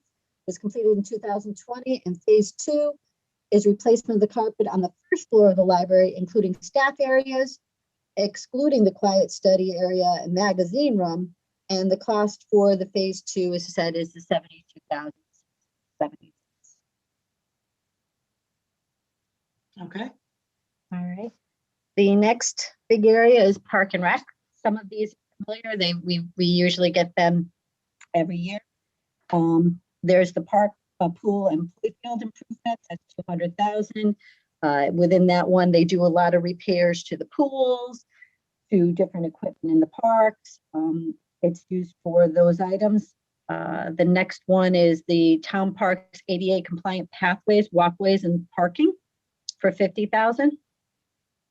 The turf replacement reserve for 50,000. This is the field at Clem Lemire. The Beacon Park Playground rubber surface ADA compliant paths and parking. This is for 275. This is the one that we put in a place of, we moved Beechwood. We switched the two of them. Newington High School softball fields renovations for 95,000 and the Clem Lemire Legends Field lighting for 230,000. That's going to be a 2-year project. Part of it being funded in 2021 and the remainder in 2022-23. Janet, would the work begin in this coming year, or would we be looking to have it done the following year after we get the full amount? It would most likely, I had actually talked to Bill about this, how he would stage it is he would probably start the work in the May, springtime of 2022, and then look to complete it in July, August of 2023. Okay. But he wouldn't sign a contract or anything until we officially approve the next budget, making sure that the funding was there for the completion. Okay. Gail, did you have a question? Yeah, Janet, how does the Parks and Recreation CIP fund fit in with your planning for the town CIP plan? I mean, how did the two interact in terms of what projects we're funding, what projects they plan on funding? So basically what ends up happening is if they have funding, and when we get to that one, you'll see they don't have much funding for next year because it's all funded off of their enterprise fund. Right. And if it goes over $1 million, it's not going over $1 million this year. So it's not getting any funding. But within that one, they can do some additional work that we're not addressing here, some of the smaller projects. And there is a list of different things they have when we get to the Recreation CIP that you can see where they assign the money to. Okay, but in you, basically they, you don't have any kind of oversight really on how they're going to use, how they use the CIP fund. No, we do. And you guys approve the projects they have listed. So I want to make sure that it's pointed out to you when we get to the special funds, that they have listed how they want to allocate their fund balance and what for. Thank you. So, and if you guys don't like it, you can say no. It's well within your right. Okay. Okay. Any other questions? All right, we'll continue. All right, page 15. This is the last page for the CIP portion of this. Is the education, the 125 that we send to their public school CIP reserve. This once again is, you'll see the listing of how they've allocated their fund balance when we get to the special funds. And school entrance security for 200,000. This is a 5-year plan for $1 million in total. Any questions?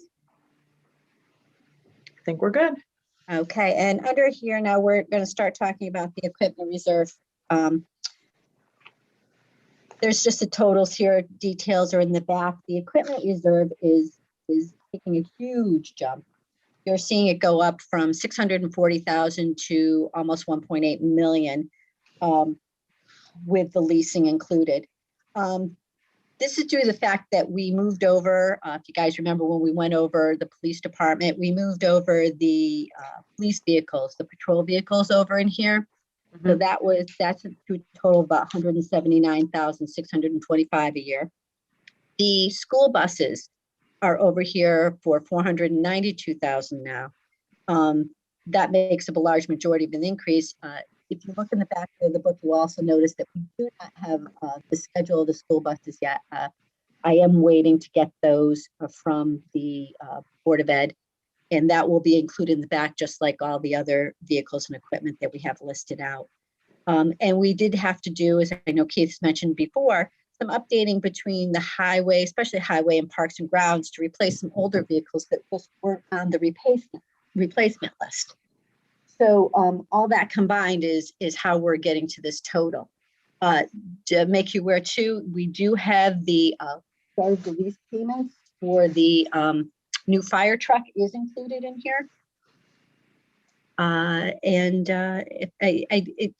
It was a huge undertaking to update this. I know Lisa's on the line with us. She did a lot of work with Hermes and the highway department and everything to try to bring this up to date. Yes, if I may just add, this is a program that was created, actually, I had created it back in the 90s. Once again, it was intended that every vehicle that the town owns would have a life expectancy and have a date certain for replacement. And that has not really been followed. We have trucks in the highway department that are first line vehicles that are assigned plow routes that are 27 years old. The average truck life expectancy of a 6-wheel dump truck is about 12 to 15 years. Now, because of our superior service that we provide on these trucks, and talking with Hermes and with Hillman, we're going to actually extend our life expectancy to 20 years. But as I said, we have trucks that are 27 years old right now. So we can't continue to kick the can down the road. Our fire apparatus is aging and to the point where, we really are getting into a serious situation where we don't want to have a failure of an emergency piece of equipment. And I'm somewhat losing sleep over the fact that some of our vehicles are as old as they are. The fact that we're moving Okay. the fact that we moved the police department vehicles into the capital improvement, is that a good example where these vehicles used to be Crown Victorians that would last 3 to 5 years. Now we're buying SUVs that last, we'll say, 5 to 7 years or more. So we feel comfortable that we're going to have a life expectancy of those vehicles. They're more money, so they qualify for our CIP program, both dollar-wise and life expectancy-wise.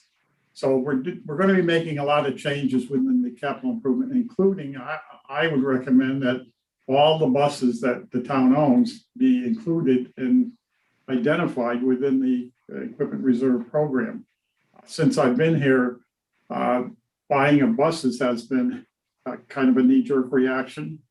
If we have X amount of buses that last X amount of years, then they should be programmed into the plan where you're only buying what you need each year, rather than some years you buy 6, some years you don't buy any, other years you buy 8.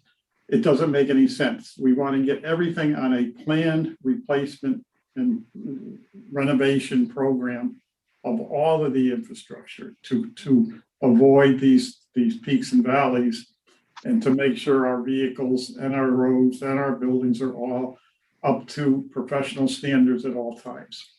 So all these things are being looked at, including the radio system, because we clearly have deficiencies that we need to address now and avoid in the future. Thank you. Any other questions or comments on this? All right, we'll move on. Okay, so we kind of covered that. If you want to flip to the front of the CIP book, we can go over debt, which is, I know, everybody's favorite.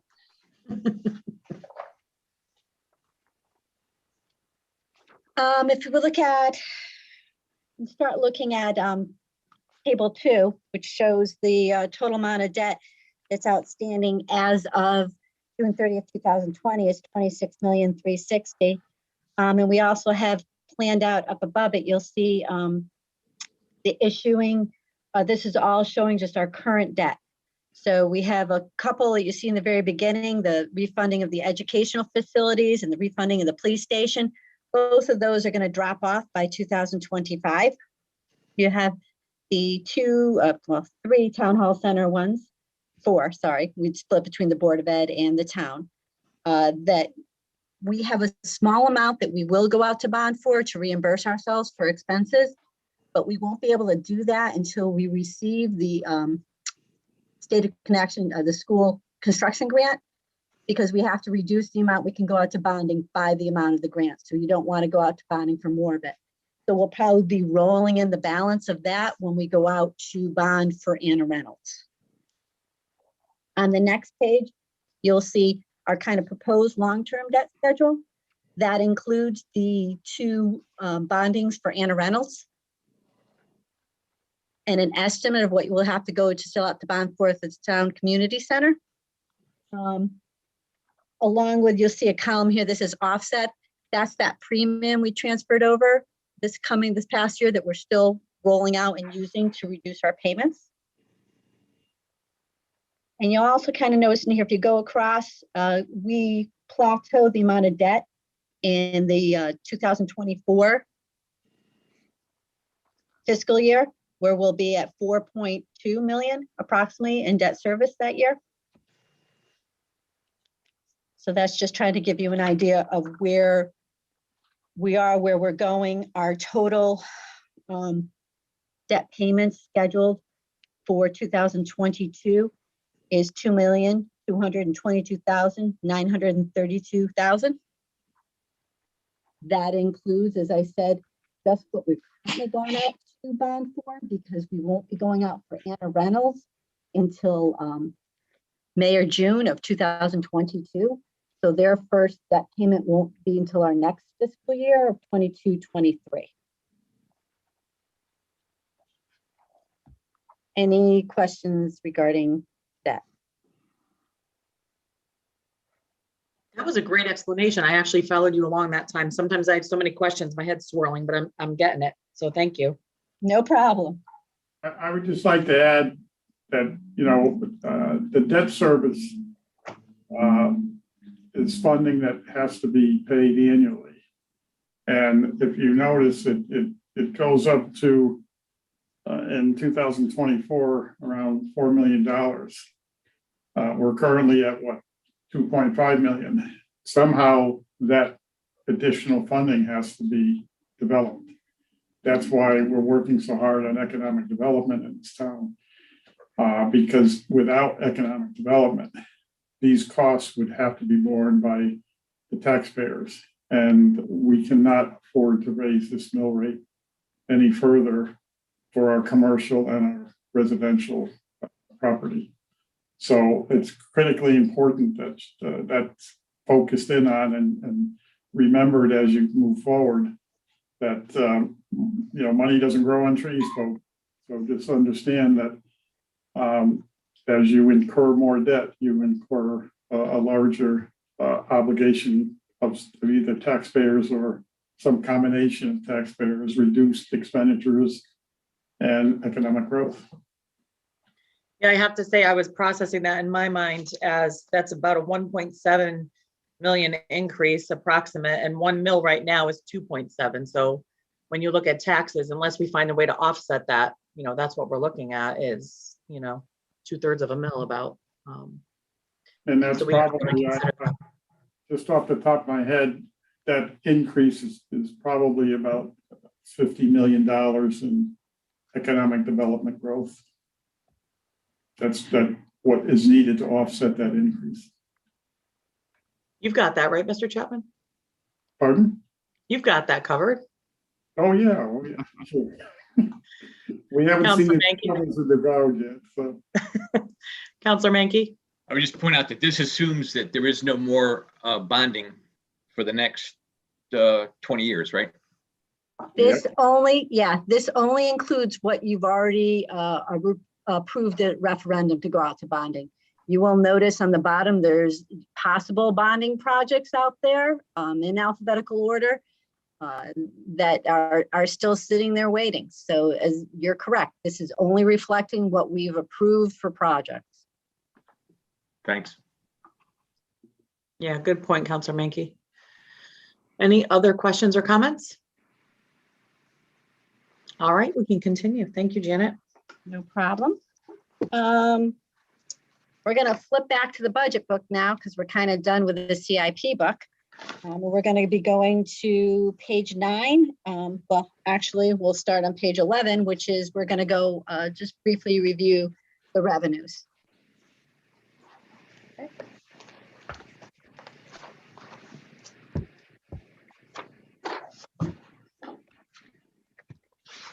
Everybody set? Okay. Okay. There's not a significant change in this year's current budget. All of the funds that we put in place regarding aid from the state stayed flat. There's no real fluctuation there. If you look at page 11, we're seeing that there is a little fluctuation, of course, within the taxes. This is due to the fact that we kind of upped the amounts back up for some of the prior year levies, interest and liens. We had reduced those prior due to the pandemic and the agreement that we agreed to for the taxpayers because of the governor's executive order regarding, giving them a break on the interest and liens and the time to pay. We haven't seen another executive order, so we brought that back up. And there was just a little bit of a realignment between what we had estimated for motor vehicles and everything else under current levy. I think you'll see a little shift there. I will say that the tax collector told me yesterday that they're a little over 97% collection right now, which is great. End of March last year, I think it was a little over 98. So we're not that far off. We are expecting probably people as that April 1st date to come around to we start coming in to make some more tax payments. So that's a good sign. Hopefully everything evens out by the end of the year on that. Page 12. There is a little bit of shift you'll see in the building permits. We are increasing that amount for building permits, A, due to the activity we've been seeing, and B, I believe they're going to be coming to you with a new proposed fee schedule. We are like one of the lowest towns in the state for building permits and what we charge. So there will be something new coming in that area too. All the other ones, it looks like it's increases, but it's increased from the estimate. It's the same as the prior year, our current year adopted budget. I'm just trying to see if there's no significant other changes on that page, except for I will point out, as I'm sure you all know personally, interest earning. When we originally did this budget last year, before the pandemic really hit and everything, we were getting 2% for interest earning at least. Now we're lucky if we get 0.2% of interest earning. So that had to be severely reduced from what we originally budgeted. It's kind of in line with estimate, but I don't see it going up anytime soon. Page 14, and once again, is basically all the numbers are consistent with what we have in our adopted budget this year, except for you'll notice we've got that estimated amount under refunds, under town refunds. That this year was the energy rebate that we got from Eversource for the new town hall lighting and everything else that we put in. We won't be getting that next year. So that's going to go back to the original budgeted amount. And on page 17, the last page of revenues, once again, these are where your state aid numbers are. They are showing consistent with prior years. The only difference we had was the school building grants. This year we had some old grants that they finally closed out and paid us out on, and that's why we got the $107,000 that we weren't sure when they were actually going to get to reviewing those. We're kind of only estimating $20,000 for next year, and that's due to the fact that there's just not a lot of school building projects ongoing right now. There's one that is OCR compliance work that they're hoping to get restarted and get completed. And we're thinking we maybe get $20,000 off that for the current Any questions? I'm sorry, there is actually one more page. Sorry, I lied to you guys. Page 19 is the last page of revenue. And this is just where all our transfers are. There was no changes on this page except for the transfer for the cemetery fund. And that's just the amount that comes over from our SEP fund to cover the operations for the cemetery.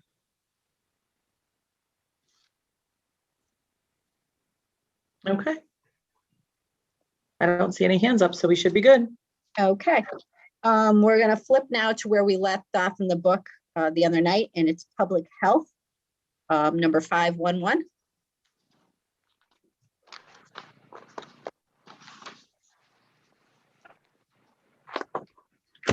Okay. I'm there. Anybody else? Guys, just shake your heads when you're there. It's hard to find. Sometimes there's no tabs. Okay, under public health, health services, there is no change to this budget.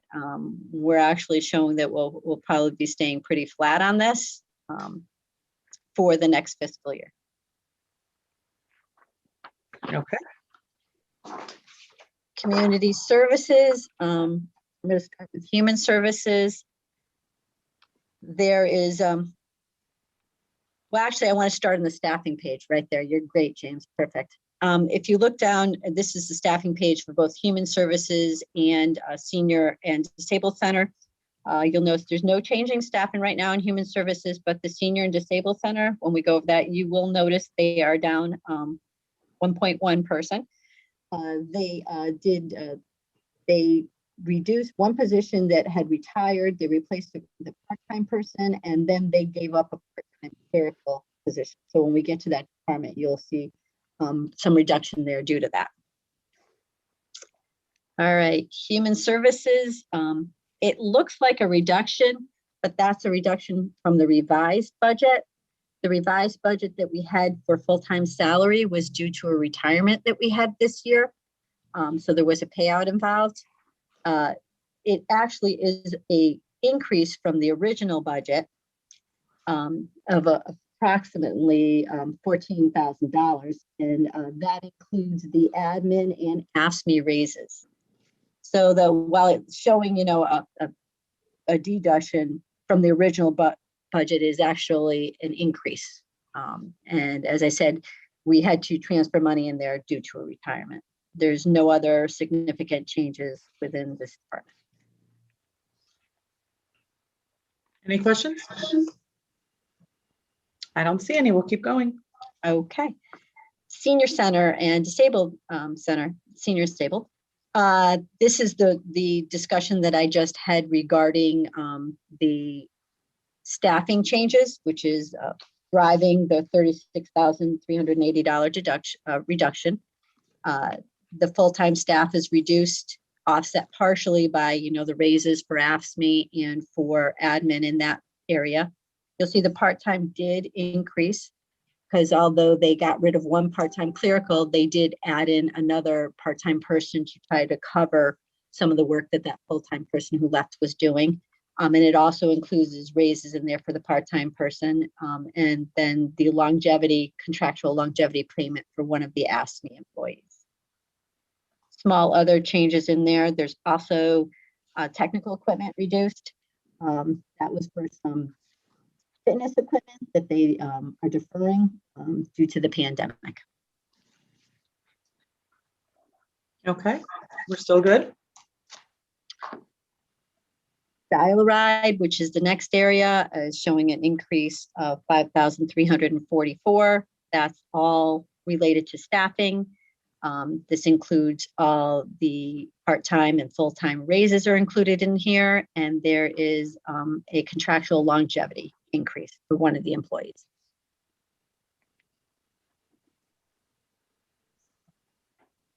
Counselor Mankey? Just a quick question. What's printing and binding? Good question. I'm gonna have to get the details.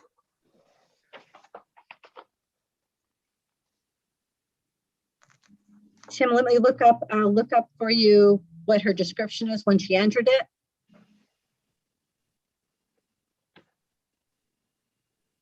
and get back to you if that's okay. That's fine. Yeah, that's fine. It's not a big issue, but I just, Yeah, no, I'm not sure what the description is in that one, but I definitely will look it up. She has it when she does her entry of her budgets. yeah, no problem. It's not just, thanks. I think the printing and binding for Dial-A-Ride is the passes and the handbooks that are handed out. Oh, was that it? Oh, thanks, Keith. That makes sense. Thank you. Check that off your list, Janet. Cool. Thanks, Keith. One last thing I have to do. All right. That's then we have 3 different commissions after this, board and commissions. We have on aging and disabled. There was no changes to the budget for that one. Human Rights Commission, no changes for that one. And the Youth Adult Council, and there was no changes on that one. I know I saw an email, and I'm not sure where we'll put it, where it will fall into this budget book, but I believe there was one for Pat Foley, I think, regarding one of the commissions that she was looking for like $500 worth of funding for. Yes. Environmental Commission? For environmental quality she was looking for. Right. Okay, I remembered seeing that email. So I will definitely make a note of that. I believe there is a code set up for that, and I'm not sure where it will fall in this book, but seeing all those commissions reminded me to make note of that. And I'll let you know where it would fall if that's what you choose to do. Okay. Thank you. Yep. Next section is the library. On the staffing page for the library, there is a staffing reduction of 2.6 staff members within different areas that I'll kind of be addressing as we go through the budget book.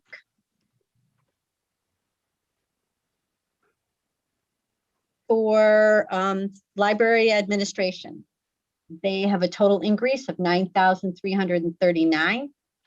That's due to the full-time salary. It's the admin and ASME wages included. This has been offset by a little by the data service reduction, and that's due in a fee reduction from Library Connection.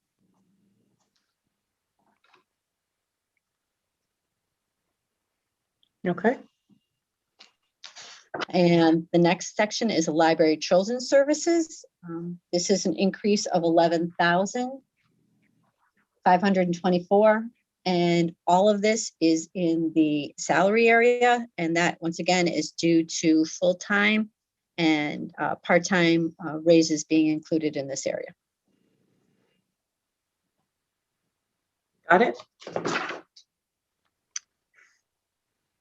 Next is the reference area of the library. This had a total decrease of $94,845. This is due to 1.3 positions left open and 1 position unfunded. This is being offset slightly by the ASME wage increases included in here. The narrative doesn't indicate that there's a reduction in part-time wage amount, but that was before we included the raises in, so that narrative kind of got offset by the raises that we moved over to each departmental budget. Okay. Building operation, slight decrease of $548. That's due to the elimination of 1 monitor position.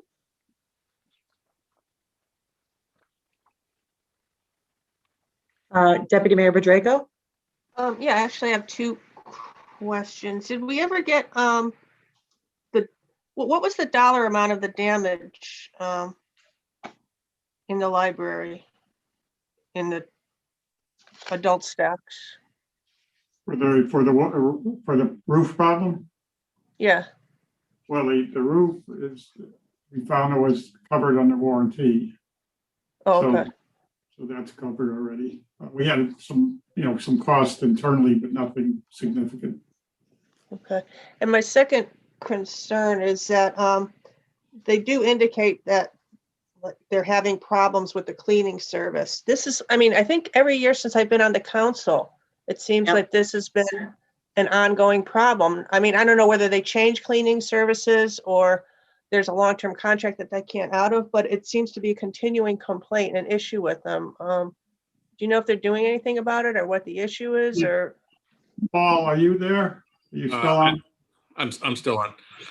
Yeah, so I can go ahead and speak to that. We've had the cleaning company in, which is Uncle Sam's, spoke to management as well as the immediate supervisors for this area. So we have been tracking ongoing issues with them, as you mentioned, Councilor Pacheco. And I think we do have a way out on the contract. So we're beyond our term where we can terminate, and we'll be looking at other avenues. Cleaning services historically overall are difficult. The employee turnover is very high in that particular field amongst the vendors that are out there. So we will, again, reassess that, take a look at it. If we have to reissue out a RFP for services, then that's what we will do. But it is an ongoing issue. We have to continuously monitor and look for checks and bounds, either spot checking, ensuring that they're here on time, and or staying the length amount of time that you're expecting them to be there to service that particular entity building that we're paying for. Okay, thank you. Counselor Minor.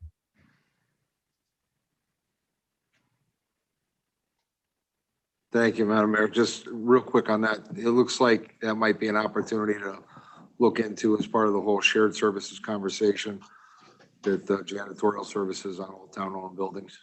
Thank you. Counselor Nagel. My understanding is that the present cleaning service is one that is not just used for the library, but used for, I believe, the senior center. Can you give us some information about that? Is that part of the problem, that it is not one exclusively for the library, and why they haven't been able to do something on their own to get them to do a better job? I know they've been attempting to do it, even doing some cleaning themselves where they absolutely needed to. Could you address that, Paul? Yes, Councilor Nagel. We use Uncle Sam's for all of our cleaning services where we're using third-party contractors. They also do work over at the police department. The police department is probably direct supervision. We always have someone on staff in the building, someone that's assigned there to monitor the cleaning crew and stay on top of them to ensure that the work is being done.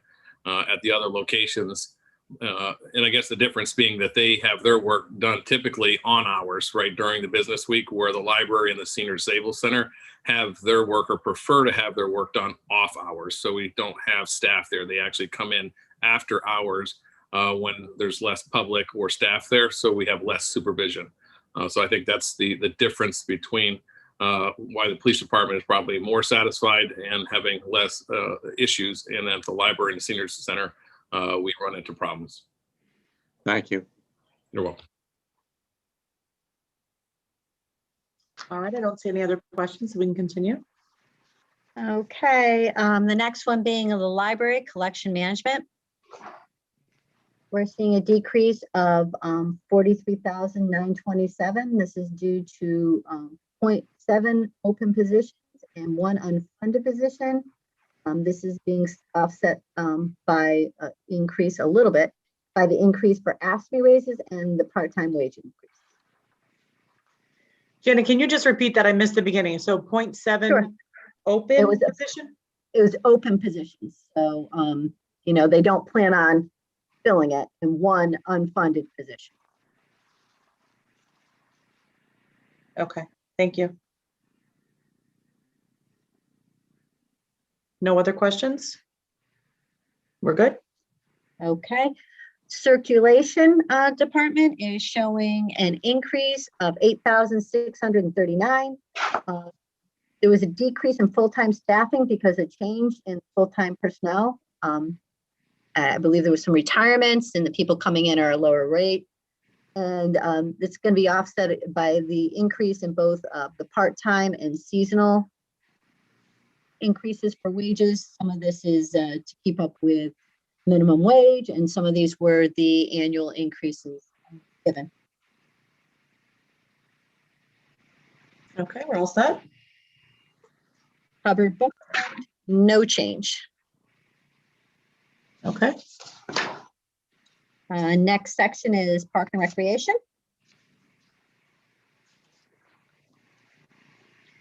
There is You'll note that under administration, there is 6 funded positions, as been mentioned before. 2 of these positions are now being fully funded by the enterprise, the Recreation Enterprise Fund. One being one of the administrative secretaries and one of the recreation supervisors are funded under the other one, under Recreation Enterprise Fund this year. As in prior years, we had included at least part of the funding here. For parks and grounds, there is an increase of 1 park maintainer, groundskeeper. This is to try to help us with the multiple number of projects we do. We had some issues regarding filling in for some workers' comp absences that we've been experiencing. And the plan is, once we do the work on these projects we have slated and things hopefully settle down a little, that when there is an opportunity through attrition to eliminate this position, we will be. All right, under administration, this does of course have a decrease of $96,343. That is due to the full funding of the 2 positions being moved over to the enterprise fund, as I had discussed. And with the 1 person leaving, there's a reduction in the longevity payment there. And there's no other changes to this department. Okay, thank you. For ground maintenance, there's a total increase of $69,797. That's the full-time staff increase for the 1 new position and the contractual ASME raises. The raises also are included in the overtime and the part-time and the seasonal. If you look at the seasonal, this is an increase from the revised budget at this time. We did decrease it from what they originally had requested. We were finding historically that it just never went that high for seasonal workers. So that's the reason for the change there. There is the increase for the longevity payment, that's contractual. You're seeing a slight increase for equipment rental. That's due for the fees for such things as the porta potty and when we have to rent the cranes to put up different items around town. And the other contractual, you'll see that it looks like this huge reduction, but if you remember, it's flat to last year's budget. The revised budget has that amount in there that we transferred over for them to do, I believe, some of the study and stuff for the park improvements. Agricultural supplies is increase of the 2,492. That's a rising cost for fertilizer. And the other materials is a decrease of 8,000. That was that's, if you look, once again, it's flat to the original budget that we have this year. There was just a special item that they had to get this current year that caused the revised budget to have transfer over in. And technical equipment is down 12,500. The technical equipment is usually one-time purchases. This year, there was a one-time purchase of a sprayer that we won't be seeing in the next year. Deputy Mayor Bedrejko, you have a question? Maybe I just, can you just explain the title? I mean, I don't think I ever saw a title of downtown beautification worker, but is that the cleanup of the trash and whatever? Yes. Okay, thank you. Any other questions? I should say they also go around watering all the flowers during the summer. Thanks. Okay, we're set. We can keep going. Cemeteries have an increase of 11,752. You saw this increase also showing in the transfer in. This is fully funded from the cemetery fund for transfer for all the expenses. The majority of the increases, of course, related to wages and the salary line for the contractual raises, the hourly raises and overtime and the part-time and seasonal. And you'll see agricultural supplies again with an increase, and that once again is due to the rising cost of fertilizer. All right, there's no questions. We can go on. historical properties, there is no increase. Okay. In tree maintenance, there's a slight reduction of 250. I do want to point out is, this year with all the storms, how bad getting rid of some of these trees were. You'll notice that the original budget for consultants and special contractors for this year was 25,000. With all the storm damage and the tree removal we had to do, that got knocked up to 52,675. As they go around looking at this and all the trees that maybe need to be taken care of, they did double our original one to 50,000 for next year. Although it's showing like a decrease, that's just a decrease from the revised. It is an increase from the original budget.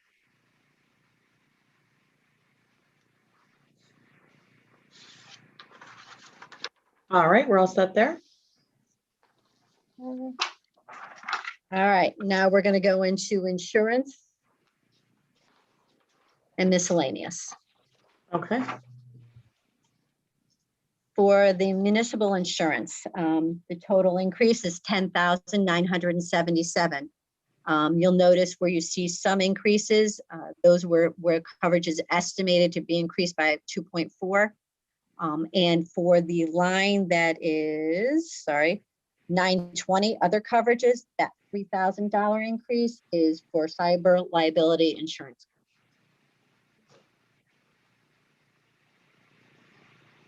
Oh, okay. Got it.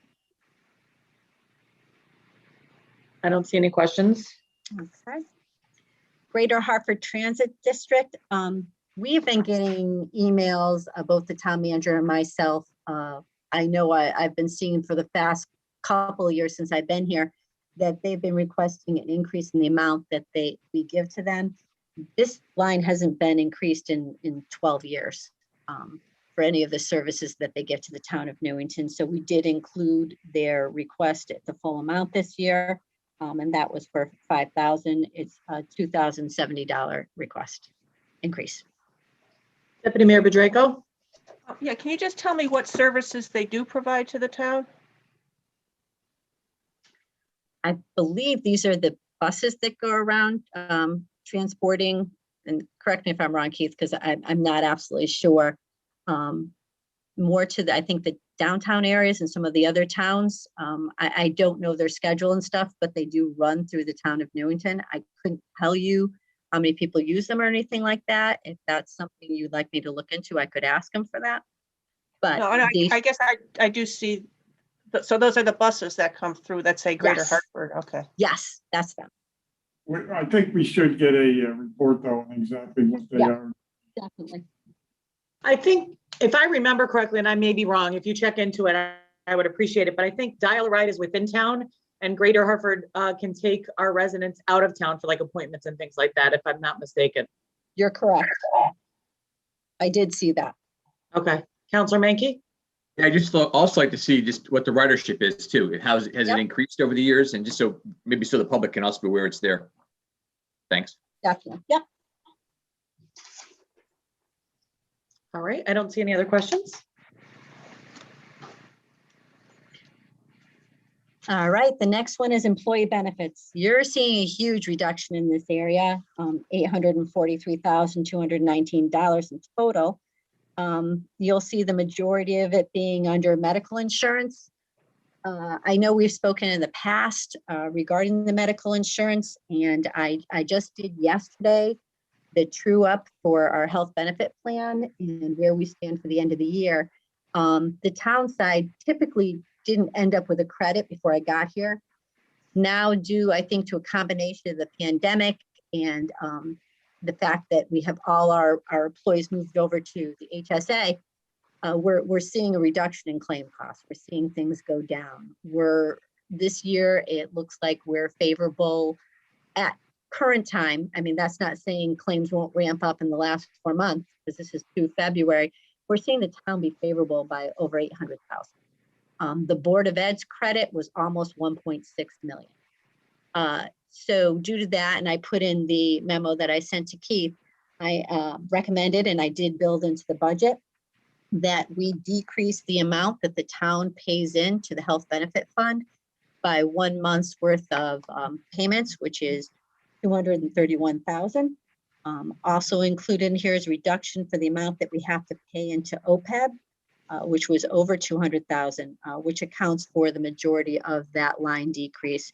The amount that we have to pay into OPEB is actuarially determined, and their amount came down this past year. The other line you'll see a huge decrease in is retirement. That once again are the actually 4 pension plans that we pay into. Those are actuarially determined numbers. And that decrease is the amount that they are calculating we have to pay in. We are seeing of our 4 pension plans, only one of them is active. So the other one that we're starting to wheedle down the other plans that are out there. Counselor Menke? I know during COVID, many of us probably postponed medical visits for the year just because we didn't want to go into the doctor or the hospital. Do we anticipate this would go back up as COVID subsides and people start then taking better care of their other health, their regular visits? I do anticipate that. And when we met with our Lockton, who's our agent of record regarding our renewal, he still had us down as a reduction. They were anticipating in next year's claim history. And also, I'm taking this move now because we are building up a very healthy balance in our health benefit fund. When we get to the special funds, I'll kind of touch on that and what ways we might be able to change things going forward to try to give us some little leeway, little relief. And I'm sure the insurance people took this into this whole issue into effect when they made the recommendation. Okay, thank you. Yep. All right, we're good. Okay. The next one is donations and contributions. You're seeing a $5,000 increase, and that is just the Memorial Day parade, us reinstating it. If you remember, we told them for the 2019-20, we gave them the money so they could do hopefully this year's parade, but we cut it out of the budget and putting it back in for the next year. There were no other changes. If I may just point out that the parade is not going to happen this year. However, the memorial monument will be installed in the rear entrance of the town hall, which is the current front entrance, we'll say, where the old generator was. The monument will be placed on that slab and it will be there for this Memorial Day ceremonies. So just so everyone knows. Yeah, the committee, even though they're not looking to move forward with the parade this year, they are still looking to do some type of ceremony, size of which will be determined at, what the current restrictions are when the time comes. All right, I don't see any other hands up, Janet, so we're good to move on. Okay, manager's contingency, no change. Okay. Special contingency. This is a decrease of $81,016. That is primarily because we have moved all of the raises into the separate departments. Still within this total is the amount of the raises for the police department. We didn't move over because we're doing this. We're still negotiating and had to approve. I am planning on before the approved budget, total number won't change, but I want to move the funding over into the PD so we don't have to do any mid-year transfers for that, and that they have their funding where it belongs and have a complete budget. Janet, quick question, because you mentioned raises. Typically in June, this council would consider the town manager's contract again. Where would any raise amount be reflected in this budget for that item? That would be within this line. Okay. So we do leave a little bit in there. So included in here, as I said, is the police department raises, and there's also a little bit for unplanned, any kind of unplanned raises that we might have. Okay, thank you.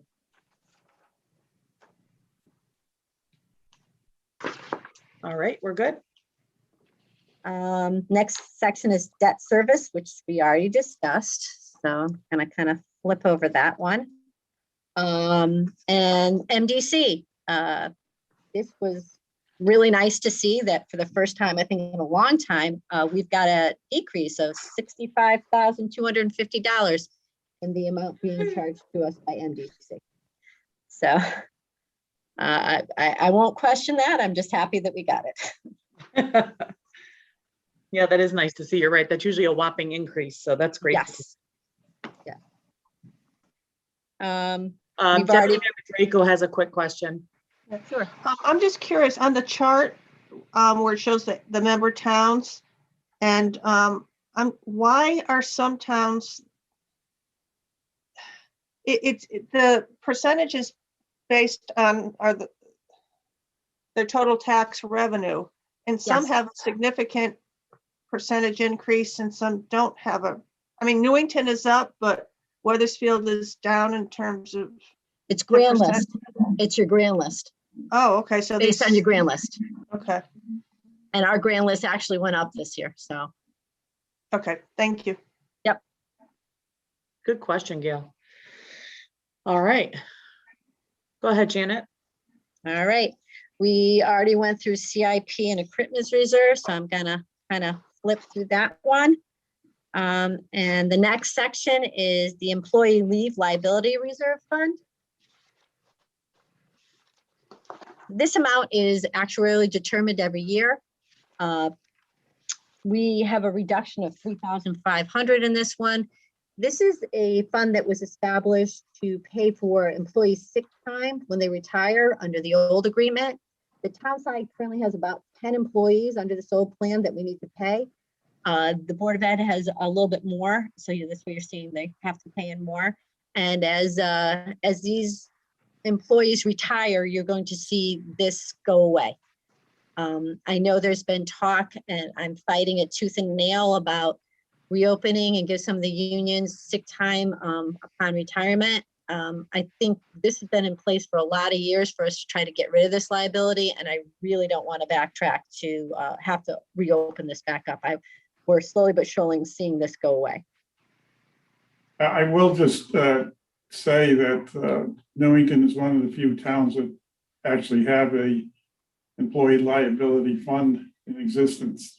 Most other towns, if you have an employee that retires, will say that position remains empty until all of the cost of their leave is compensated for. So somebody that has an excessive amount of vacation or sick time or whatever, you could go months without filling the position after the employee retires because they're being paid that leave liability. So Newington thought far ahead when they first established it, and eventually it will disappear as the older employees now retire.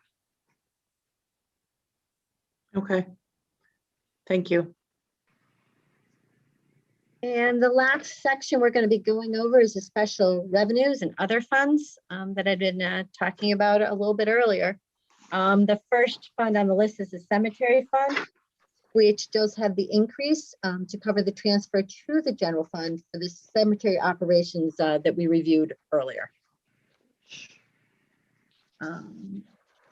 We had the road maintenance, aid maintenance. You're seeing a $15,000 reduction here for budgeted. We just try to fit in as much as we can with the more roads we're doing. There was a receipt reduction in what we're budgeting for crack sealing that we hope if anything extra has to be done, we can find somewhere in highway to cover that. Low SIP fund, there is no change. That is staying flat. This is once again where we do our roads. It's some of the funding, although as we said in CIP, the total amount that we're appropriating for the roads is 1.5 million. 900,000 of it is what comes from the town, and these two grants, the town aid road and the low SIP, make up the other 600,000. Recreation Enterprise Fund is the next one on the list. You're seeing an increase of 271,913. That is primarily for the positions that we're now saying are fully funded under there. And you're seeing some increase for different special events.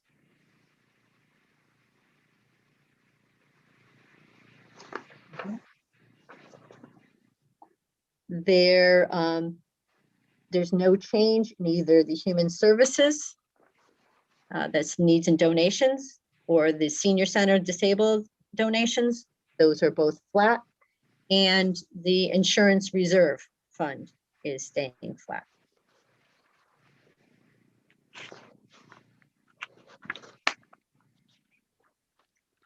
Okay. The next big one is the public school CIP, which has an increase of 650,000.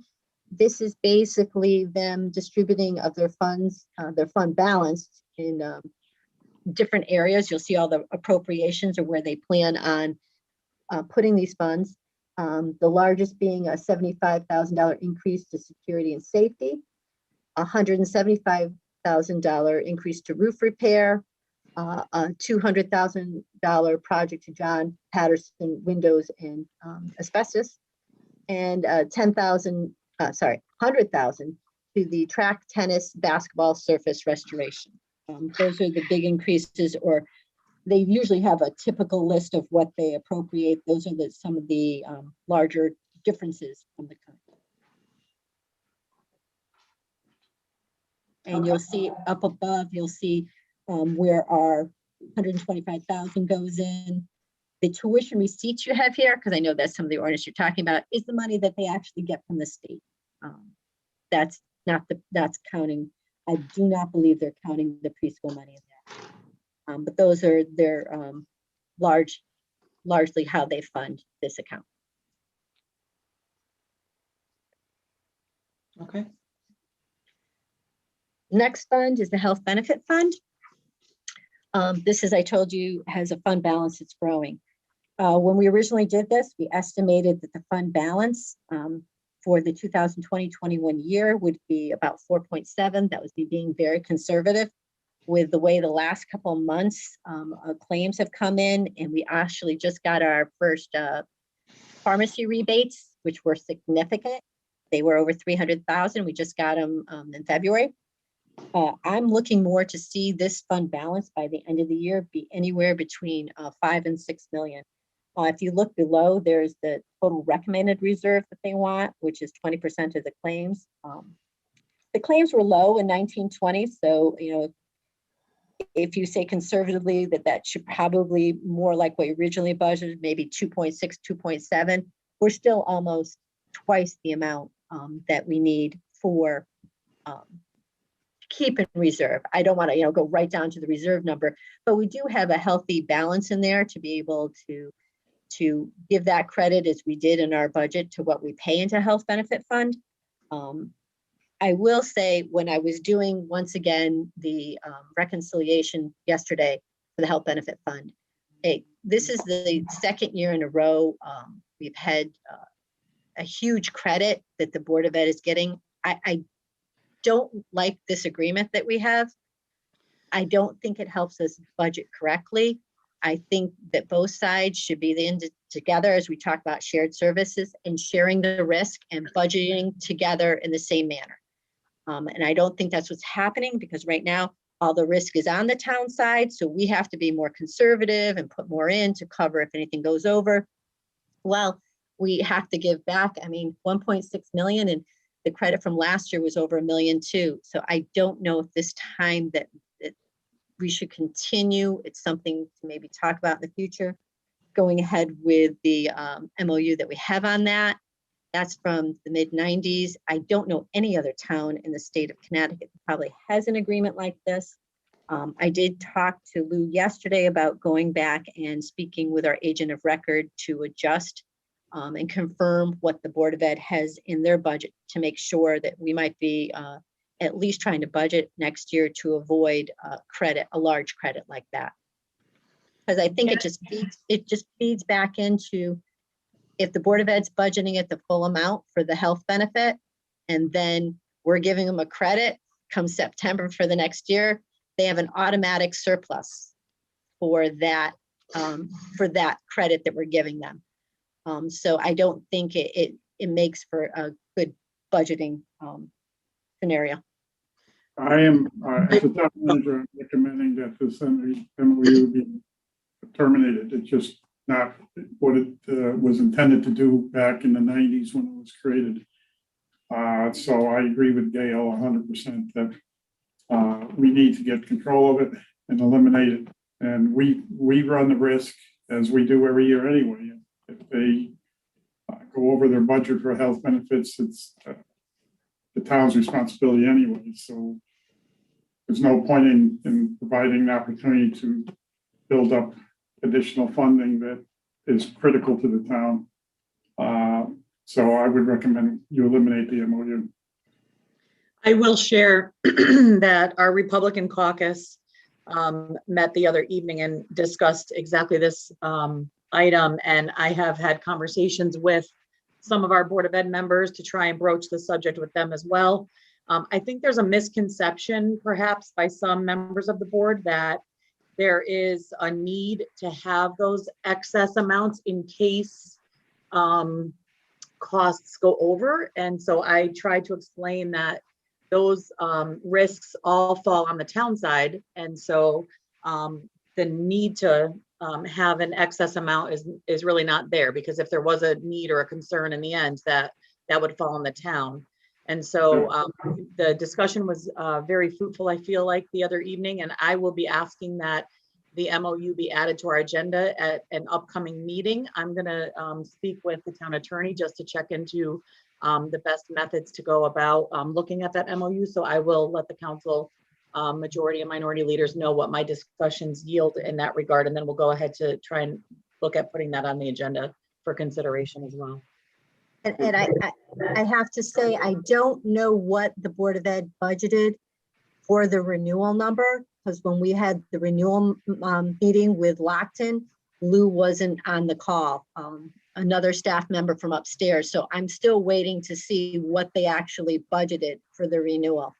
Whereas I think if we're doing this together, we both know what we're doing. We're both sharing the risk. We're both budgeting the same. And I think that's the way it should be. I mean, typically those numbers are provided to us, the recommendations from the agent of record, correct? Correct. But I don't know that he's really taking into effect that we're giving a credit for the next year. Okay. So, or that he even knows what the credit is that we're estimating. Okay, well, I'm glad you're on top of following up on that, Janet. Thank you for that. No problem. Any other council comment or question? No, okay. The next one is the land acquisition fund. I know Gail brought up the question regarding the wordage, and I'm gonna kind of defer to James on this one because I know he did a lot of research on it. My last time I heard, I thought it said you shall, and then it gave an upper limit of what you could budget in there, but it didn't say that you couldn't budget zero, is what I thought we had the interpretation of. If you wanted to, of course, we could transfer something in there. I don't know, and as I said, I'm going to ask James to correct me on this, that we had to. Now, the specific language that's in the code itself indicates that the town council shall appropriate up to $125,000. So it doesn't specifically call out a minimum amount that you need to put in, but it does indicate a maximum that you're allowed to per fiscal year. So I just want to make sure we address that when we got to this. Of course, it's your decision if you want to change or put anything in here. There's been no change from prior years, just so you know. So the word shall means maybe, maybe not. Shall, and it just gives an upper limit. So it doesn't say the specific amount. It just says how much we can go to in total. Doesn't say, you know, you can't budget zero. It just gives the upper limit. It was interesting, the writing, when James and I were looking at it. We're like, wow, they left this kind of vague. Sorry, let me correct that. I had another number in my head at that time. The actual amount is no greater than the taxation of 2 mills. There's another fund that has 125, and that was the previous board public CIP. Still had that stuck in my head. So the land acquisition fund, you have the ability to apply up to 2 mils into it. It's not a maximum amount you have to apply to it every year. It's just an amount not to exceed. And that is specifically in our code 48-21. Okay. If you'd like, I can put that on the screen for us. Well, at some point I'd like to look at it because, I mean, I have looked at it and I guess it is a subject, a matter of interpretation. I didn't realize it was, you can or you cannot. Yeah, the specific wording says there shall be deposited Yeah, I into said fund annually an amount not to exceed the amount which would be generated by the imposition of a tax mill of 2 mils against the property subject to tax in a municipality. So that would be up to you guys, and it doesn't lapse after the end of each fiscal year. I mean, I'm not gonna, this isn't the place to get into it, but it just seems to me, the town council shall deposit annually an amount not to exceed whatever. I mean, it seems to me that they're looking for something concrete, not a zero, because zero is not a deposit. I agree. So at some point we should look at a council, but now is not the time to debate it. Okay, thank you. I'll keep it as a note for a future meeting. Okay, thank you. Counselor Minor? Thank you. Just real quick clarification. James, you said up to 2 mils annually or a cap balance not to exceed 2 mils? Not to exceed 2 mils annually. Annually. Okay. So not as a total fund balance, not to exceed 2 mils. All right. Thank you. No, actually, surprisingly, this one does not indicate a maximum fund amount on it, which I'm a little surprised with. Okay, I stepped on you. So there is a maximum amount held up to 2 mils. Is that correct? No. It says, it just simply indicates that the fund shall not lapse at the close of each municipal year. So if you were to put in 2 mils over 10 years, you'd have roughly what, $500,000?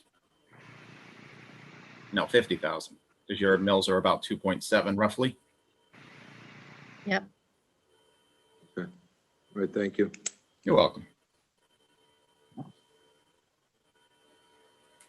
All right, I don't see any other questions. We can continue. Now we're into the recreation CIP area.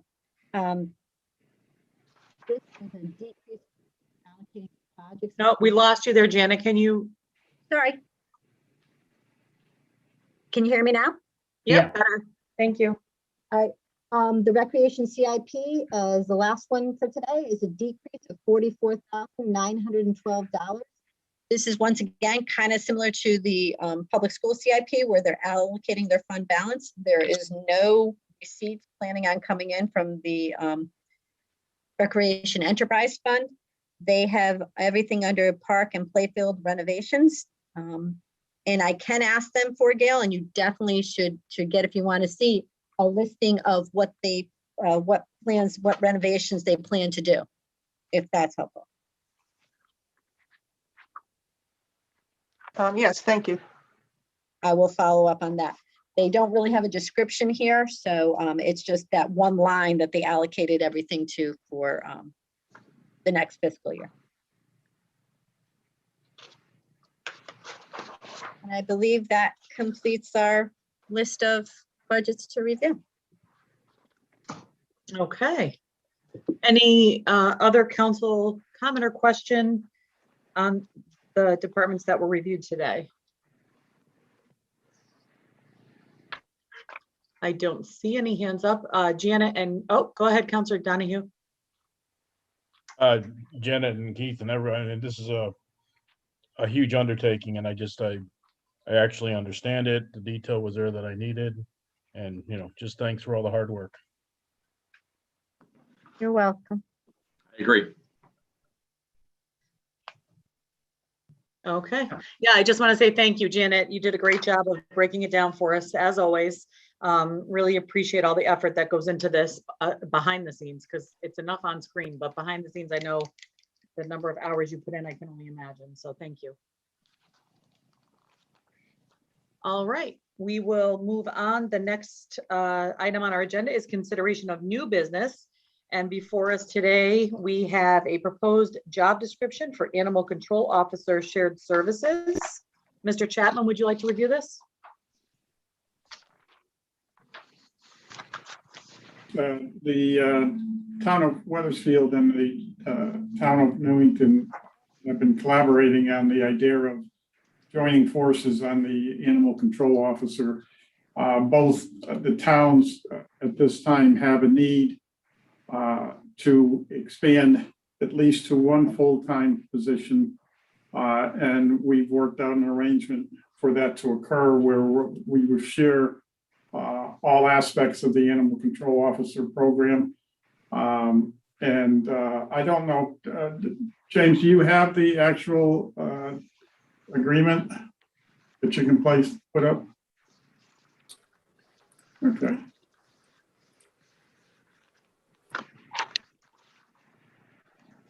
We lost it, James. I had to pull it up in the standard format. Yeah, so what it does is, we've had both attorneys look at this, everything is acceptable. So we would share the animal control officer with Weathersfield on an equal basis. We think it's a good opportunity for the whole idea of regionalization of some of our services. And this sets forth the way in which we will do it. And both parties have agreed to the terms, and it's just a matter of the councils in both Weathersfield and Newington passing resolutions to allow it to occur. Okay, Councilor Minor. Thank you, Madam Mayor. Keith, just to clarify, if I'm not mistaken, Weathersfield and Newington have for some time been sharing this resource. Am I incorrect in that? Yeah, you're right. It's been an informal situation, but this will formalize it. Will be one individual that will serve both towns. Up until now, there's been several individuals on a part-time basis. This will be a full-time employee that will be shared equally among both departments and be on call for any type of emergencies on nights and weekends and so forth. So it kind of streamlines the operation, that makes it clearer as to who's responsible for what. So we see this as a real positive move in the right direction. And it's really, trying to get this whole idea of sharing services and regionalization to foster that along in many other terms. We're actually, the town managers of Weathersfield, Rocky Hill, Newington, Cromwell, and Berlin are meeting monthly now, looking at how we can regionalize our services and reduce the cost and provide more efficient services for our 4 or 5 towns, depending. Now, in this particular case, this will be shared by 2 towns. There may be other opportunities that may share with all 5 towns or 4 or 3 or 2 again. But everything's on the table and we're looking at it all. Okay, so do Rocky Hill and Berlin currently have their own ACOs, or how do they handle that? And Well, are they actually, willing to utilize what they already have to come across to us? I believe that in my last meeting with the other town managers, I believe it's Weathersfield that has an interest in sharing as well a animal control officer. And they may do that with Berlin or Cromwell or whatever, but I don't think we're going to talk about it further at our next meeting, whether we want to expand this to more than just the 2 towns, but at this point it's just Weathersfield and Newington. And if we want to change that at a later date, we would come back to you. Okay, yeah, because just, again, listening to radio traffic on a regular basis, there's a very common theme of no ACO available, no ACO available. And right. I'm just curious if this will hopefully resolve that. Only for these 2 towns at this point. Thank you. All right.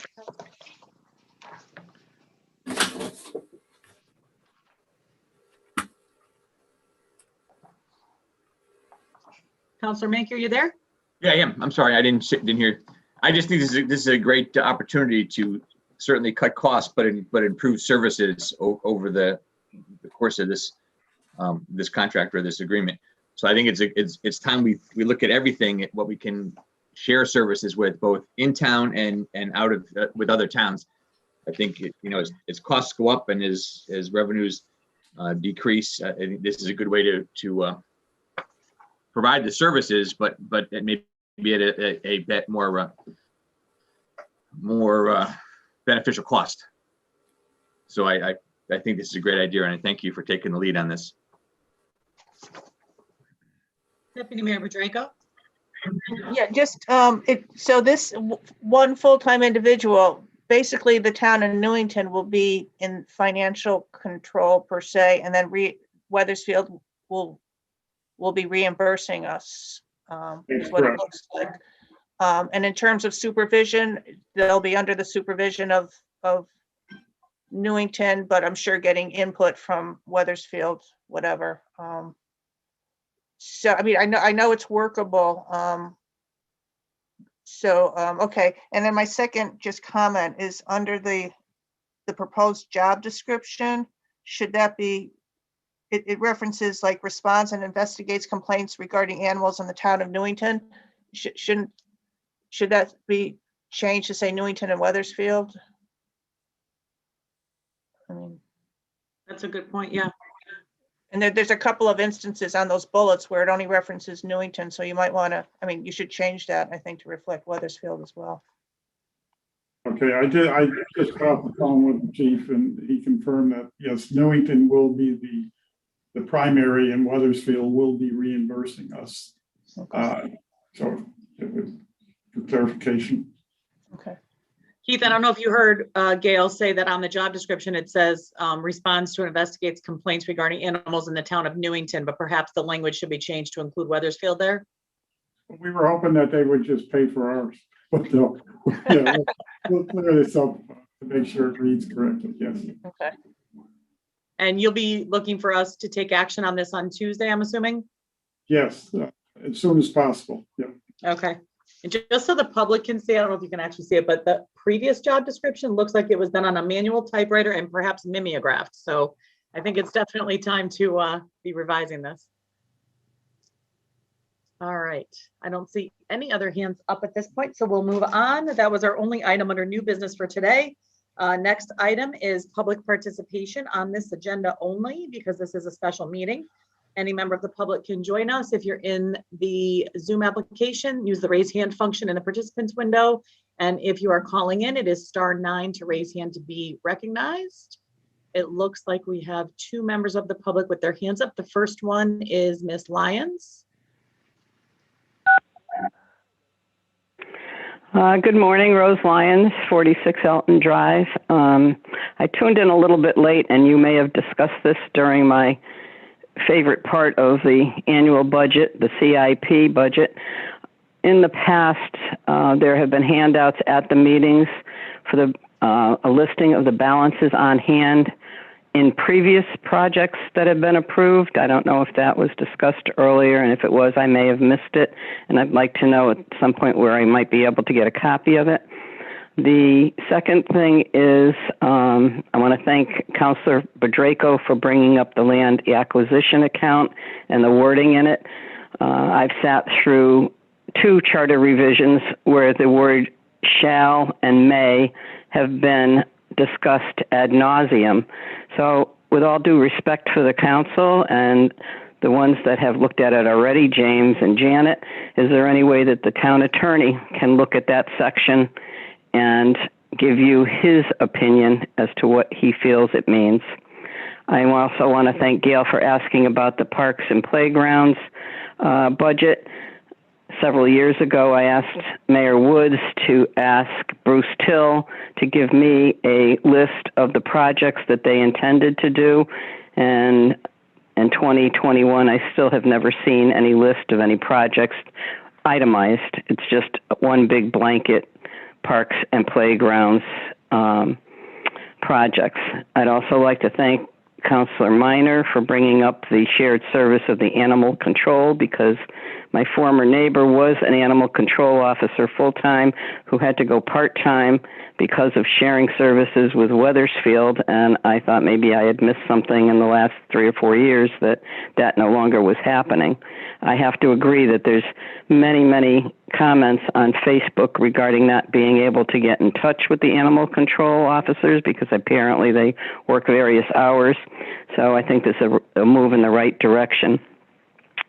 Finally, I'd like to thank our town clerk, James, for putting the little bar with the 3-minute timer down in the right-hand corner of my screen here, and it looks like I have about 30 seconds, so I will say stay safe, stay well, and thank you for the time and effort you put into the budget.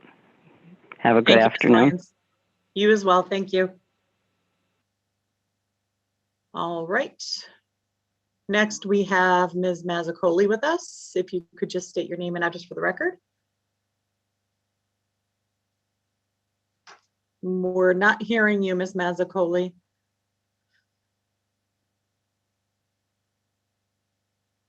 *6 on your telephone. Sue, if you're on your phone, *6 will unmute you.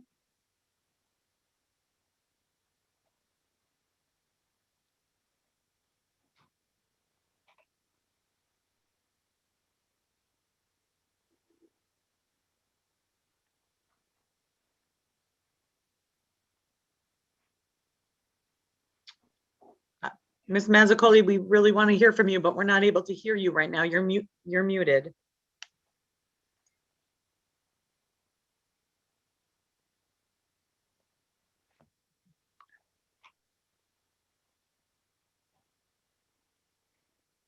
All right, I don't know what to do. I have asked her to unmute a few times through the participants window. I'm not having any success. So Ms. Mazzacoli, we're gonna continue on. And if you are able to unmute, we'll let you jump in when we can before the end of the meeting.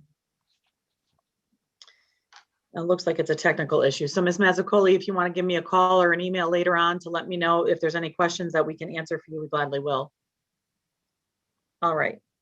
Next item is remarks by counselors, and I do see a few counselors with their hands up. So first is Counselor Donahue. No, mine's a keyboard mistake. Okay. Counselor Annis.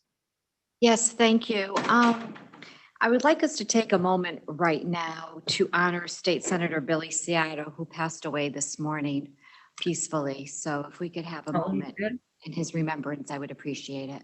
Oh, that's too bad. Absolutely. I'm sorry, I was not aware of that. Let's take a moment.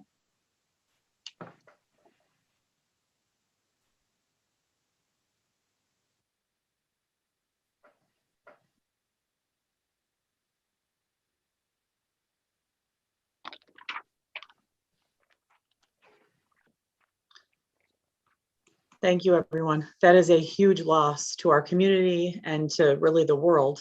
He has served so many years and done so much for our community as well as others. I'm really saddened to hear that news, and thank you for making us aware, Counselor Annis. Thank you. And I also would like to thank staff and Keith and everyone that has made this budget process relatively easy and easy to read. And I just appreciate all the time and effort they put into it.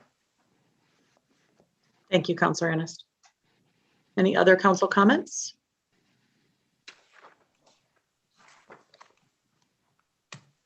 I did just click unmute again for Ms. Mazzacoli, still hoping she could get in as her hand is still raised, but to no avail, she's not able to be heard yet. So I'll try to maybe send her an email or reach out to her and see if there was any questions we could answer for her. All right, seeing none, I want to thank all the town staff that's on the call today that took the time this morning to be with us to help clarify things. And thank you to everyone for their efforts behind the scenes on the budget. I know the entire staff had a lot of input in this, so thank you to everyone. Thank you, counselors, for taking the time out of a Saturday morning and away from your families and friends, especially with the nice weather that I'm seeing out the window. So I hope you all have a chance to enjoy the weather after we exit today. And that being said, I will look for a motion to adjourn. I move we adjourn. Second. I think Motion Sue made actually, by Counselor Menke, seconded by Counselor Annis. I think Sue got her on a different computer because her hand's up again. Oh, no. Ms. Mazzacoli, are you there? You just All right. went on Go back mute. to me. Okay. Oh, there's your regular microphone again. Ms. Mazzacoli, are you there? Can you hear me? Yes. And now, just 1 second, Counselor Menke. are I you withdraw my motion. Counselor Ennis, you withdraw your second for now? Yes, I do. Thank you. We'll go ahead and let Ms. Mazzacoli speak. Go ahead, Sue. Sue Mazzacoli, 149 Harris Drive, Newington, Connecticut. I apologize. I was trying to look at my phone and look at my laptop and listen in at the same time. And apparently when I use my phone, I can't get through, but so now I'm on my laptop. I just wanted to say thank you for taking your time on a beautiful Saturday to deal with all of our issues with our town budget. And I just wanted to say that there were 5 of us, 5 whole citizens on YouTube watching you, but you guys are unaware of that because there's no public participation on YouTube. So that's why I came into the meeting late. I've actually been watching since the beginning. As far as the budget, I'm going to have to take my time listening to it on YouTube. There's so many issues involved. And so once again, I want to say thank you. And I'm devastated to hear about Billy. He was such a wonderful person. And when Dominic, my husband, first got involved with politics, we went to a huge Knights of Columbus event. And Dominic was new, and so was I, of course, and to the politics. And Billy came up and he took my hand and introduced himself, and then made the effort to introduce me to everybody in that room. Over the years, of course, I've run into him on various political functions, government functions. Governor O'Neill used to invite him to come up and play his accordion on St. Patrick's Day, and Billy agreed as long as he was allowed to have it on St. Joseph's Day. I mean, just so many good memories. I remember also, and sorry to my Republican friends, but when I left the Republican Party and joined the Democrat Party, Billy approached me at the Knicks fundraiser and he whispered in my ear, "I always knew you were smarter than your husband." So so many good memories of Billy, and I'm just so sad to hear about this, Carol. Thank you for letting us know. Also, just to get off the topic, ACO, they're wonderful. My cat died this year, 19 years old. And so I took all of his food and his bowls and his medicines down to the ACO. And at that time, she's since left. But she said it was so wonderful because most people go to the Humane Society, and the ACO has direct contact with people who have animals that are sick. And they don't always report that Humane Society, but the ACO knows about it. And so they shared the insulin, which is very expensive, with a family. And so our ACOs are just unrecognized for all that they do. And so I wanted to say thank you for that too. So thank you for being patient with me today, guys. Our pleasure. Thanks for weighing in, Ms. Mazzacoli. Have a great rest of your day. And you too. Thank you. All right, Counselor Menke, if you would again. I would restate my motion to adjourn. I second. Motion. Thank you, Counselor Ennis. All those in favor say aye. Aye. Aye.